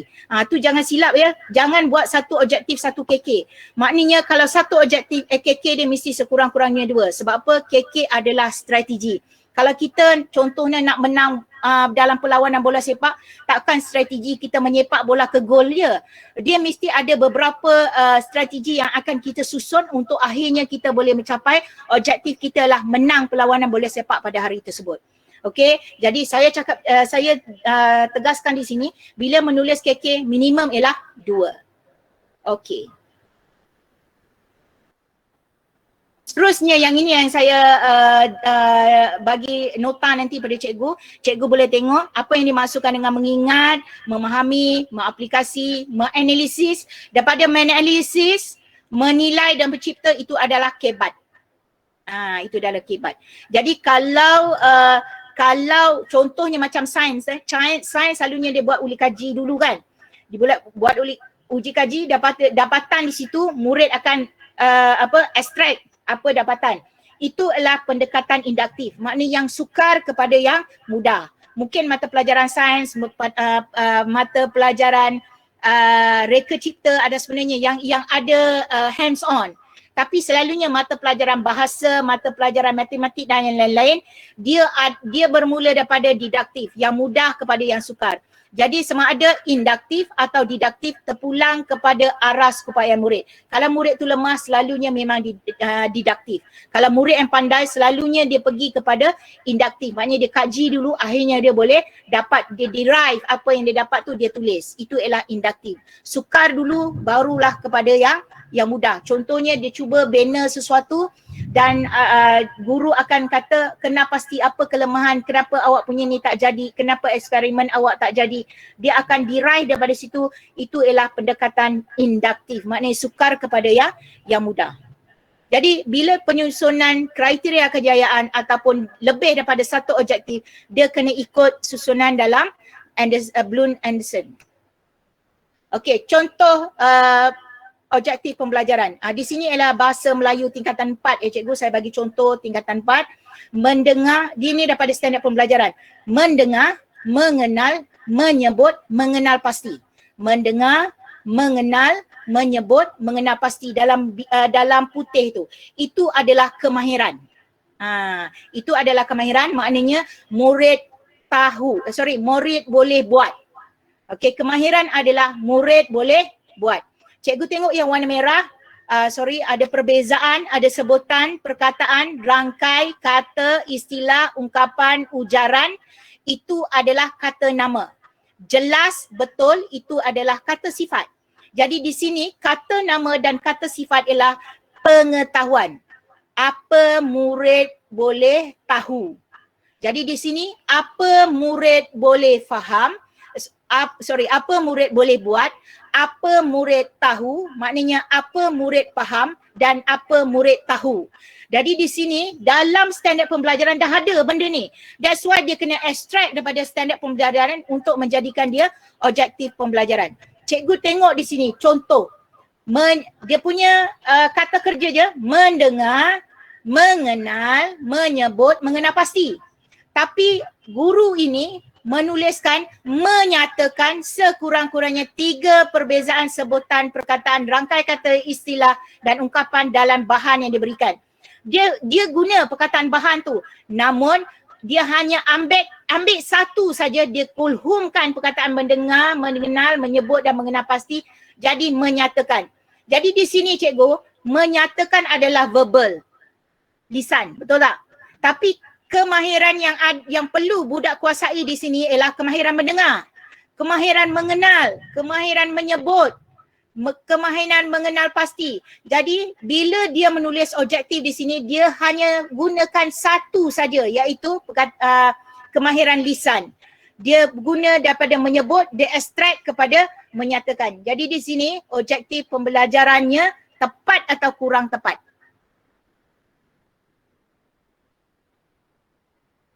Ada respon tak daripada cikgu sekolah menengah? Guru sekolah menengah? Ada JPK 1 sekolah menengah tak? Kurang tepat, Cik. Siapa ni? Saya dari Anur. Okey, Cikgu Anur, cikgu siapa? Cikgu saya. Saya Nur Kamariah. Oh, cikgu Maria. Okey.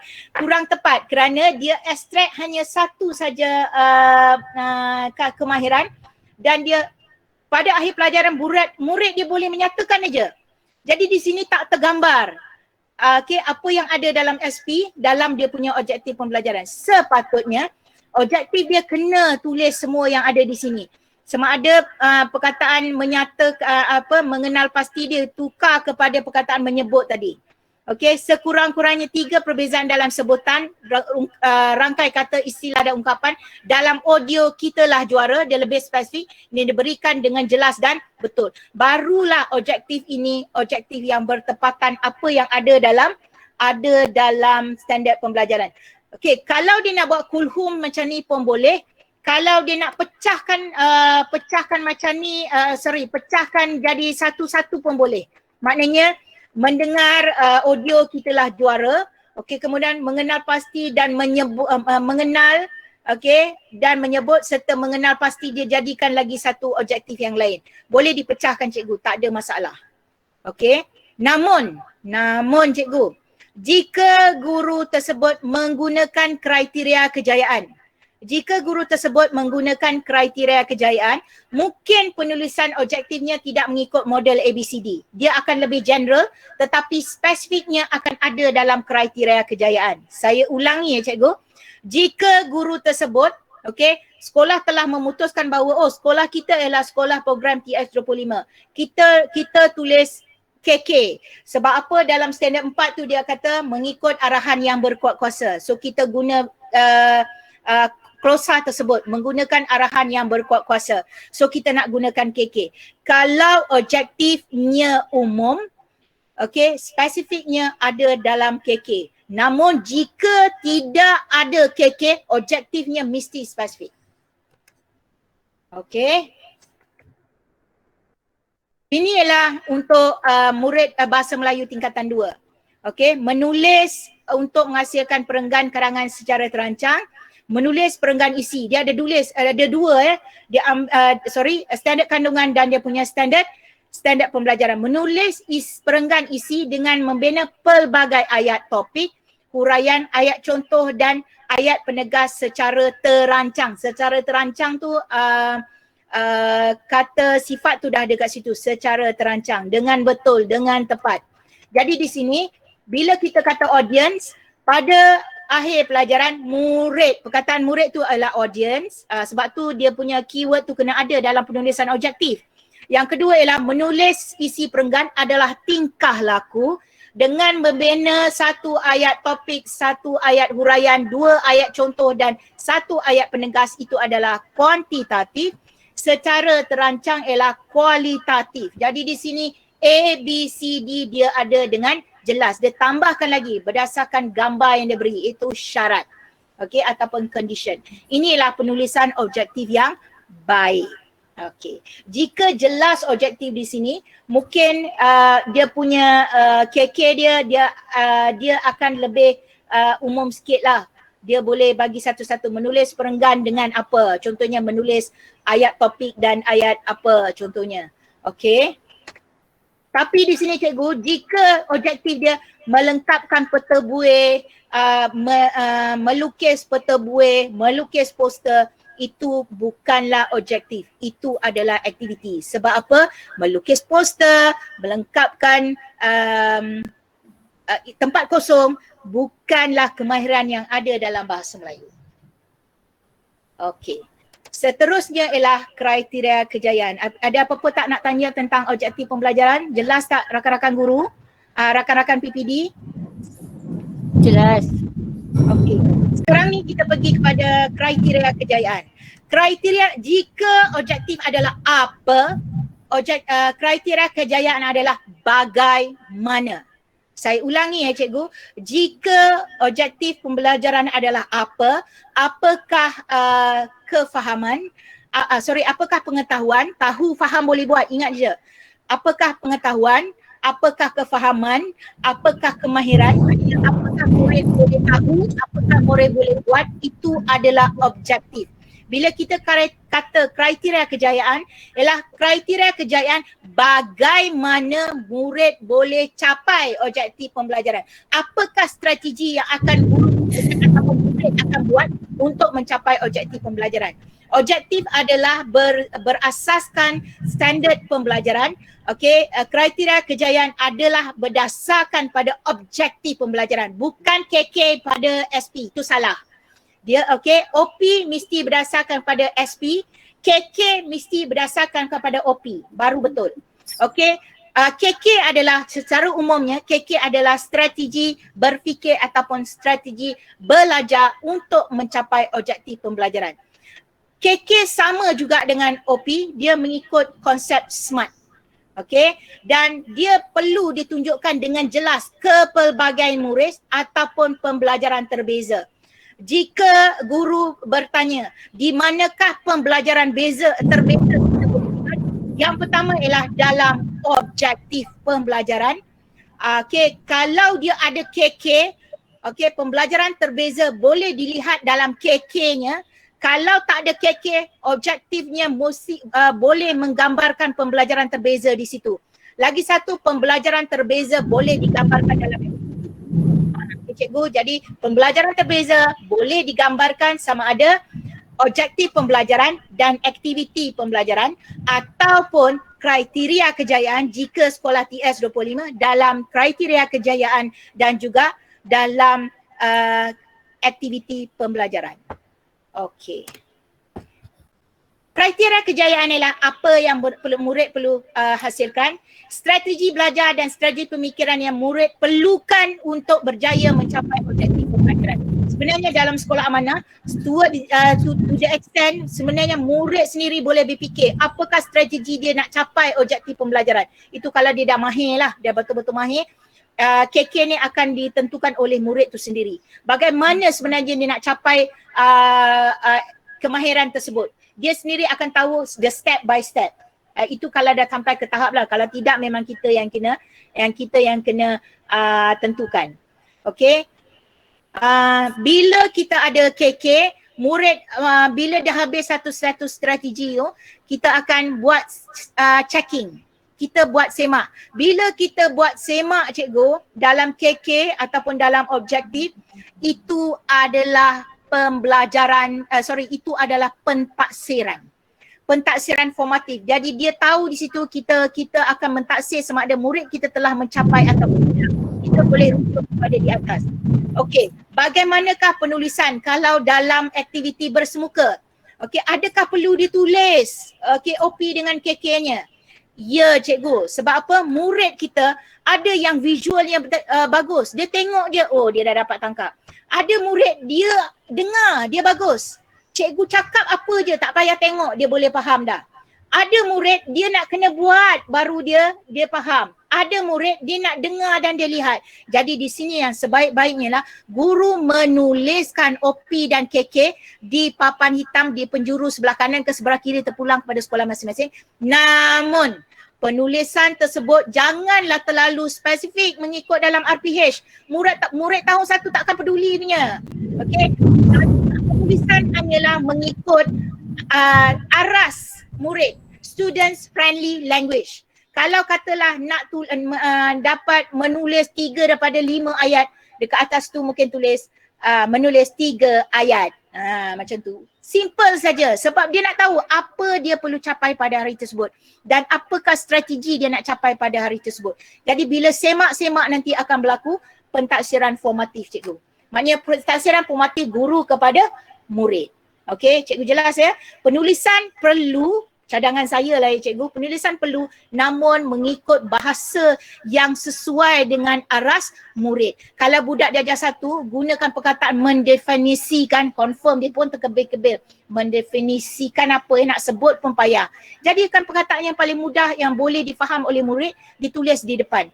Tak perlu bahasa saintifik yang ditulis dalam RPH, tidak perlu. Jadi students friendly language yang perlu ditulis kat depan. Sebab itulah penulisan tak perlulah complicated, panjang sampai ada kertas yang perlu ditampal. Pada saya tak perlulah. Okay. Seterusnya, kriteria kejayaan tell the students they have achieved success. They show the learning thinking strategies required for success. Dia tahu berfikir macam mana nak capai. This is the strategy that I need to do to achieve the learning objective. Dia tahu. Okay, daripada KK tu, step ni, aku dah buat yang ni, aku dah buat ni, aku buat ni. Oh, akhirnya aku boleh capai kemahiran yang cikgu nak. Okay, ini ialah kajian daripada AFL, okay, Reform Group 2003 in Walls Journal. Kajian menunjukkan murid akan lebih bermotivasi dan lebih fokus kepada tugasan jika mereka tahu tujuan pembelajaran mereka untuk membuat keputusan yang lebih baik tentang bagaimana untuk melaksanakan tugasan tersebut. That's why KK is important. Okay, yang seterusnya ya cikgu, contoh kriteria kejayaan. Di sini tadi ialah objektif pembelajaran. Kriteria kejayaan tadi yang pertama mendengar menyebut. Mungkin yang pertama ialah dia akan mendengar audio Kitalah Juara. Okey, mengenal pasti sekurang-kurangnya 3 sebutan perkataan rangkai kata istilah dalam audio yang dimainkan. Menyatakan sebab dia menyebut dia tadi kata menyebut dan mengenal pasti. Menyatakan sekurang-kurangnya perbezaan sebutan istilah, rangkai kata istilah rungkapan dan dari bahan audio Kitalah Juara dengan jelas dan betul. Itu lebih spesifik lah. Jadi dekat sini nampak tak? Dia step yang pertama dia tahu, step yang kedua dia tahu, step yang ketiga dia tahu. Akhirnya dia boleh mencapai, boleh mendengar, boleh menyatakan, boleh menyebut, boleh mengenal pasti dan seterusnya. Namun cikgu, bila kita pergi kepada aktiviti, mungkin aktiviti dia mendengar dan menjawab soalan. Aktiviti mengenal pasti ialah menggariskan kata-kata istilah. Itu ialah aktiviti. Tapi kalau cikgu letak di sini perkataan menggariskan, kemahiran menggariskan itu bukanlah kemahiran bahasa. Di situlah salahnya penggunaan istilah ataupun kata kerja yang perlu diletakkan dalam KK ataupun dalam objektif pembelajaran. Ini contoh dalam bahasa Melayu tingkatan 2. Cikgu tengok KK dia mengimbas kembali. Saya tengok mengimbas kembali. Mengimbas kembali belum yang paling bawah sekali iaitu mengingat. Okey, mengenal pasti ialah mungkin dia boleh jadi memahami dan juga menganalisis. Membina ayat, cikgu nampak tu, membina ayat topik itu adalah mencipta. Jadi penyusunan di sini dia daripada baby step, daripada yang memaham, mengingat dan seterusnya, akhirnya dia pergi kepada mencipta iaitu membina ayat. Okey, mungkin ada beberapa step lah yang perlu dibuat. Yang ini nampak tak yang di atas tu, dia lebih complicated ya cikgu. Namun jika ada KK, objektifnya boleh umum. Tapi tidak ada KK, objektifnya, penulisan objektif yang baik adalah mengikut ABCD. Okey, ini saya rasa kepentingan objektif kepada guru. Sebab guru akan dapat dia akan dapat menyemak objektif dan KK. Okey, sebab apa? Pentafsiran perlu dilakukan secara berterusan daripada awal hinggalah ke akhir. Jadi di sini bila guru mentaksir sama ada murid dah faham, dah dapat mencapai, secara automatik murid boleh membuat pentaksiran kendiri. Maknanya, oh this is I have achieved. Ini saya dah capai, ini dah capai dan seterusnya. Secara automatik pentaksiran bilik darjah, pentaksiran guru kepada murid dan pentaksiran kendiri murid tersebut akan berlangsung secara secara berterusan di dalam bilik darjah bila cikgu menuliskan dan cikgu sentiasa menyemak OP dan KK, terutamanya KK di dalam bilik darjah. Okey, dari sini KK juga cikgu dapat membina aktiviti-aktiviti bersesuaian. Sebab bila dah ada strategi dia akan tahu, oh ini strategi ni aku nak buat 2 aktiviti lah.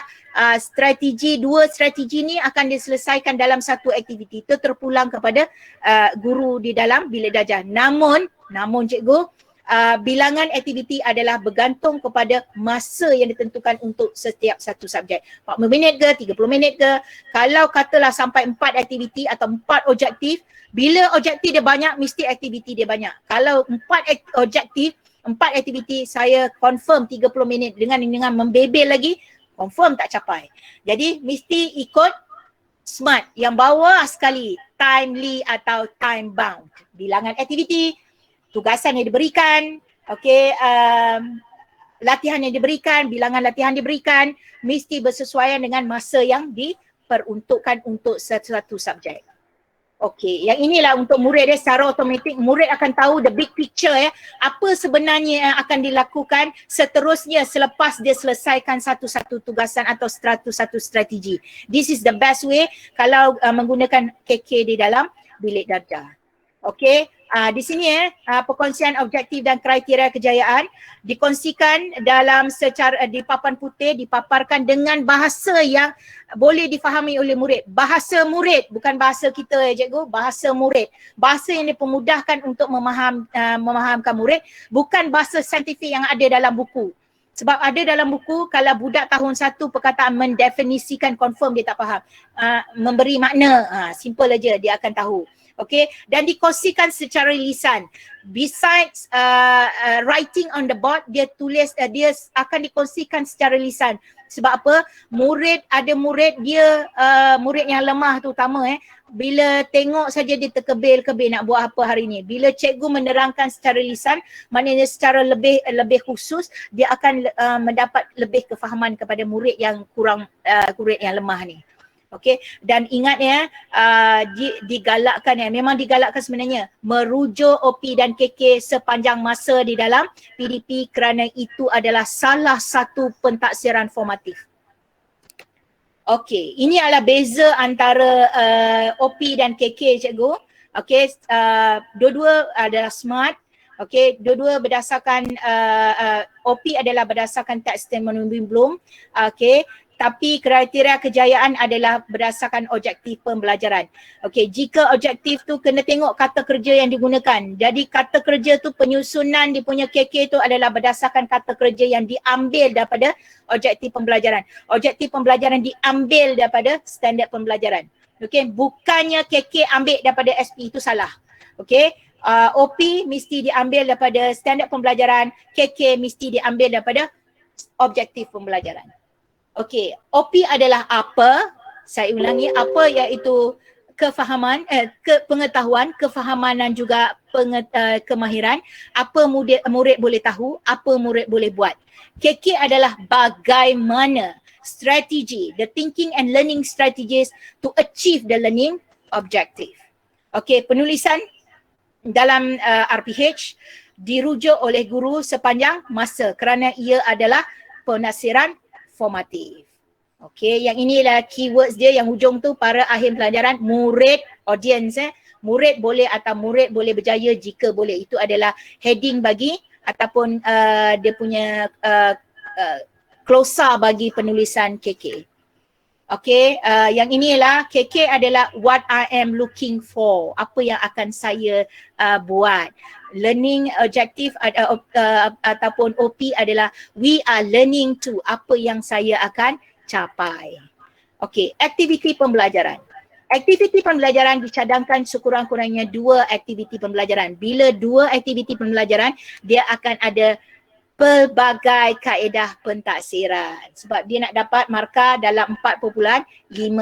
Dalam 4.1.1 menentukan kaedah. Okey. Jadi bila dia menulis objektif, kalau objektif dia 1, mungkin dalam kaedah pentaksiran dia mungkin nak 2. Mungkin dia nak tengok pemerhatian, mungkin dia tengok benda, lepas tu dia menulis ataupun dia menjawab secara lisan. Okey, aktiviti yang mengandungi elemen 4K dan 1N. Sama ada dia berpasangan, okey, individu, berkumpulan ataupun the whole class. Saya ulangi aktiviti boleh dalam bentuk individu, boleh dalam bentuk berpasangan, boleh dalam bentuk kumpulan yang kecil, boleh dalam whole class, satu kelas. Aktiviti itu pelbagaian aktiviti. Okey, aktiviti yang menunjukkan komunikasi pelbagai hala. Bila kita kata komunikasi, ada 3 jenis komunikasi cikgu. Yang pertama ialah komunikasi antara guru dengan murid. Yang kedua adalah antara komunikasi antara murid dengan murid. Yang ketiga ialah komunikasi antara murid dengan bahan. Guru, murid dan bahan. Okey, ada 3 jenis komunikasi. Dan kaedah pentaksiran yang digunakan ialah pemerhatian.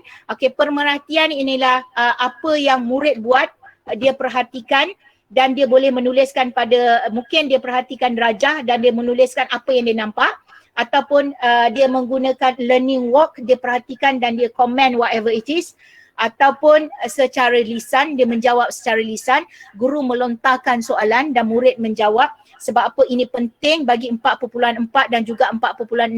Jika cikgu sunyi dalam kelas, murid pun akan sunyi, markah cikgu pun sunyi, markah murid pun, markah bagi 4.6 pun sunyi juga. Okey, jadi di sini keaktifan guru dan keaktifan murid itu sangat penting. Menggunakan sumber, okey, ini yang saya akan terangkan. Apakah ABM? ABM adalah alat bantu mengajar. The things that we can use like bola, okey, macam botol air ke, macam air ke, okey, apa alat atau radas yang digunakan, itu adalah alat bantu mengajar. Bahan bantu mengajar adalah bahan yang bercetak. Okey, bahan yang bercetak yang dia boleh contohkan lembaran kerja ke, nota-nota ke, okey, itu adalah bahan bantu mengajar ataupun bahan bercetak yang cikgu gunakan sebagai bahan bantu mengajar. Ataupun mungkin dictionary ke, kamus dan sebagainya lah. Tapi bahan bantu belajar adalah bahan yang boleh membantu murid untuk belajar di dalam bilik darjah. Contohnya mungkin mungkin kita boleh gunakan kamus mula, okey, sebagai bahan, ataupun hasil kerja murid yang terdahulu kita gunakan sebagai rujukan. Itulah bahan bantu belajar. Okey, mungkin digital dictionary ke. Okey, teknologi maklumat dan komunikasi ini saya rasa tak perlu terangkan dan cikgu tahu sebab ada apa apps yang boleh digunakan ataupun peranti yang cikgu gunakan lah. That is TMK. Okey, yang ini ialah aktiviti pembelajaran cikgu, apa yang murid buat ataupun apa yang murid lakukan. Aktiviti individu, berpasangan, berkumpulan, sama ada kumpulan besar atau kumpulan kecil, seluruh kelas, aktiviti tata tingkat. Aktiviti tata tingkat, aktiviti pengayaan ataupun anchor aktiviti. Aktiviti tata tingkat bermaksud aktiviti yang sama tapi dijalankan mengikut aras keupayaan murid ataupun mengikut minat murid. Aktiviti dia sama tetapi dia dijalankan berperingkat mengikut aras keupayaan murid atau mengikut minat murid atau mengikut jantina murid, mengikut sekerjaan murid dan sebagainya. Itu adalah differentiated activities. Aktiviti anchor adalah aktiviti pengayaan ataupun aktiviti pemulihan ataupun aktiviti peneguhan ataupun aktiviti senggang yang contohnya kita masuk, kita nak isi kehadiran, kita bagi murid satu aktiviti, itu dia maksudkan dengan anchor aktiviti, macam sauh lah dia kaitkan. Jadi kita bagi murid mungkin beberapa minit sebelum kita memulakan pelajaran ataupun selepas kita dah habis pelajaran, kita nak bagi aktiviti pengayaan kepada murid pandai ataupun aktiviti pemulihan kepada murid-murid yang lemah ataupun aktiviti peneguhan pada semua sudah dapat, jadi kita nak bagi extra aktiviti kepada murid. That is anchor activity. Itu beza aktiviti tata tingkat atau tiered activity. Tiered ialah bertingkat-tingkat. Okey, ini ialah dia punya penerangan aktiviti tata tingkat ataupun aktiviti tiered ataupun tiered activity dan juga anchor activity. Maknanya aktiviti sama ada pengayaan, pemulihan, peneguhan adalah aktiviti anchor. Maknanya sampingan selain tu. Aktiviti yang dijalankan di dalam bilik darjah berbeza, aktiviti yang sama tapi berbeza mengikut kumpulan, itu adalah tiered activities. Okey, bila kita kata PDPC, dia ada 3. Cikgu ni bonus lah. Yang pertama dimulakan dengan set industri as a starter. Yang kedua ialah the main learning episode. Dan yang ketiga ialah aktiviti penutup. Aktiviti penutup atau plenary ni sini ada dalam 4.5, refleksi. refleksi PDP, bukan refleksi yang tulis dalam RPH. 4.5 adalah berdasarkan episod pembelajaran. 4.1 refleksi dia adalah refleksi yang perlu dituliskan dalam RPH. Okey, yang ini dia punya explanation dia tentang set induksi, mesti satu yang ringkas, yang paling maksimum ni ialah 7 minit. Tak boleh sampai 20 minit, itu bukan dah starter, bukan aktiviti pemula, itu dah macam main learning episode. Bila aktiviti pembelajaran, sekurang-kurangnya 2 aktiviti ataupun 3 aktiviti terpulang kepada masa yang ditentukan untuk subjek tersebut. Aktiviti penutup dia mesti ada kekuatan dan penambahbaikan yang perlu. Contohnya murid tanya emosi murid, adakah anda suka pada hari ini? Tanya ada apa yang dia dapat, tanya isi pelajaran yang apa yang mereka telah peroleh pada hari tersebut. Adakah semua ini perlu dituliskan, perlu dilaksanakan dalam PDPR? Yes cikgu, why not? Dan bila adakah sebenarnya objektif pembelajaran dan kriteria kejayaan perlu ditulis dalam PDPR? Ya, sebab apa? Sebelum kita memulakan, walaupun dalam WhatsApp, kita tuliskan pada hari ini awak akan buat apa? Bagaimana awak akan capai benda ni. Jadi the first learning episode tu, okay, dalam PDPR tu perlu dinyatakan apa murid nak capai, perlu dinyatakan strategi dia nak capai secara ringkas saja. Tak perlulah secara yang kita nak copy balik apa yang kita tulis dalam RPH. Dia perlu. Dan the flow dalam PDP kita perlu. Jadi murid kita tahu, oh this is actually, oh ini dah makan, hari ni awak makan apa? That is the set induksi yang saya nampak cikgu-cikgu guna. Itu boleh. Ni tak terus terjah. Buka muka surat 20, baca. That is tak adalah interaksi antara guru dengan murid. Sebab apa? Dalam PDPR online should be there's an interaction. Bila kita kata online sama ada WhatsApp ke Telegram, sepatutnya ada komunikasi dua hala antara murid dengan guru. Okey, ini adalah nota-nota cikgu, pemerhatian, ini adalah kaedah pentaksiran, ada pemerhatian, ada lisan dan juga ada penulisan. Jadi kaedah di sini dalam 4.1.1 dia tentukan kaedah yang perlu ada dalam objektif pembelajaran. Dia tentukan kaedah pentaksiran. Sama ada dia nak buat lisan, maknanya dalam aktiviti dia tu akan ada menyoal murid, dan yang kedua mungkin murid menyelesaikan latihan apa dalam aktiviti. Jadi kat sini bila kita tengok saja dalam penulisan guru, kita tahu oh pelbagai pelbagai kaedah pentaksiran digunakan, okey, akan digunakan oleh guru tersebut dalam PDPC-nya. Ada contoh-contoh ABM, contoh-contoh BBM, contoh-contoh BBB, contoh-contoh BMK.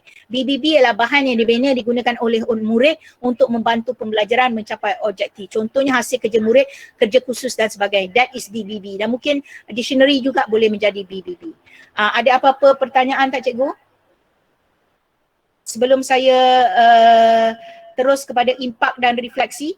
Ini bonus impak dan refleksi dia tak ada dalam 4.1.1, tapi ia ada dalam SPI bilangan 3/1999. Walaupun tidak tertera dalam 4.1.1 hanya ada objektif dan aktiviti, namun refleksi wajib ditulis sebab ia tertera dalam SPI bilangan 3/1999 mengenai apakah isi yang perlu ada, apakah isi perut yang perlu ada dalam RPH tersebut. Ada apa-apa pertanyaan? Tak ada pertanyaan?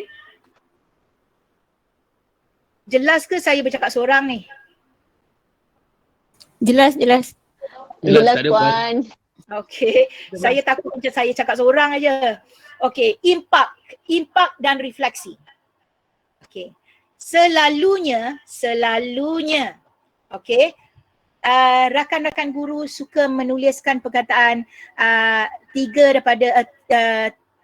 30 daripada 35 murid dapat menguasai objektif yang ditentukan. Cikgu, itu bukan refleksi, itu adalah impak. Okey. Refleksi ialah kenyataan sejauh mana objektif itu telah tercapai. Jadi contohnya 30/35 murid telah mencapai objektif yang ditentukan, itu bukan penulisan refleksi. Itu hanyalah impak sahaja. Penulisan refleksi mesti menyatakan sejauh manakah objektif pembelajaran itu telah tercapai. Kalau dia kata budak boleh menulis, budak boleh menyelesaikan 10 latihan, dalam penyataan dia tu mesti murid boleh menyelesaikan 10 latihan diberi dengan betul dan apa benda sebenarnya.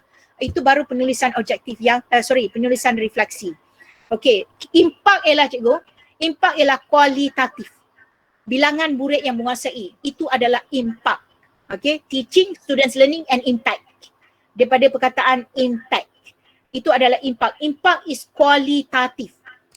Okey, tapi refleksi ialah keberkesanan, kemahiran yang digunakan, kaedah yang digunakan, teknik yang digunakan sepanjang PDPC. So penulisan refleksi yang baik, cikgu, saya ulangi, penulisan refleksi yang baik akan mengandungi kekuatan, kelemahan atau intervensi, iaitu langkah untuk mengatasi ataupun tindak susul bagi murid yang menguasai ataupun tidak menguasai.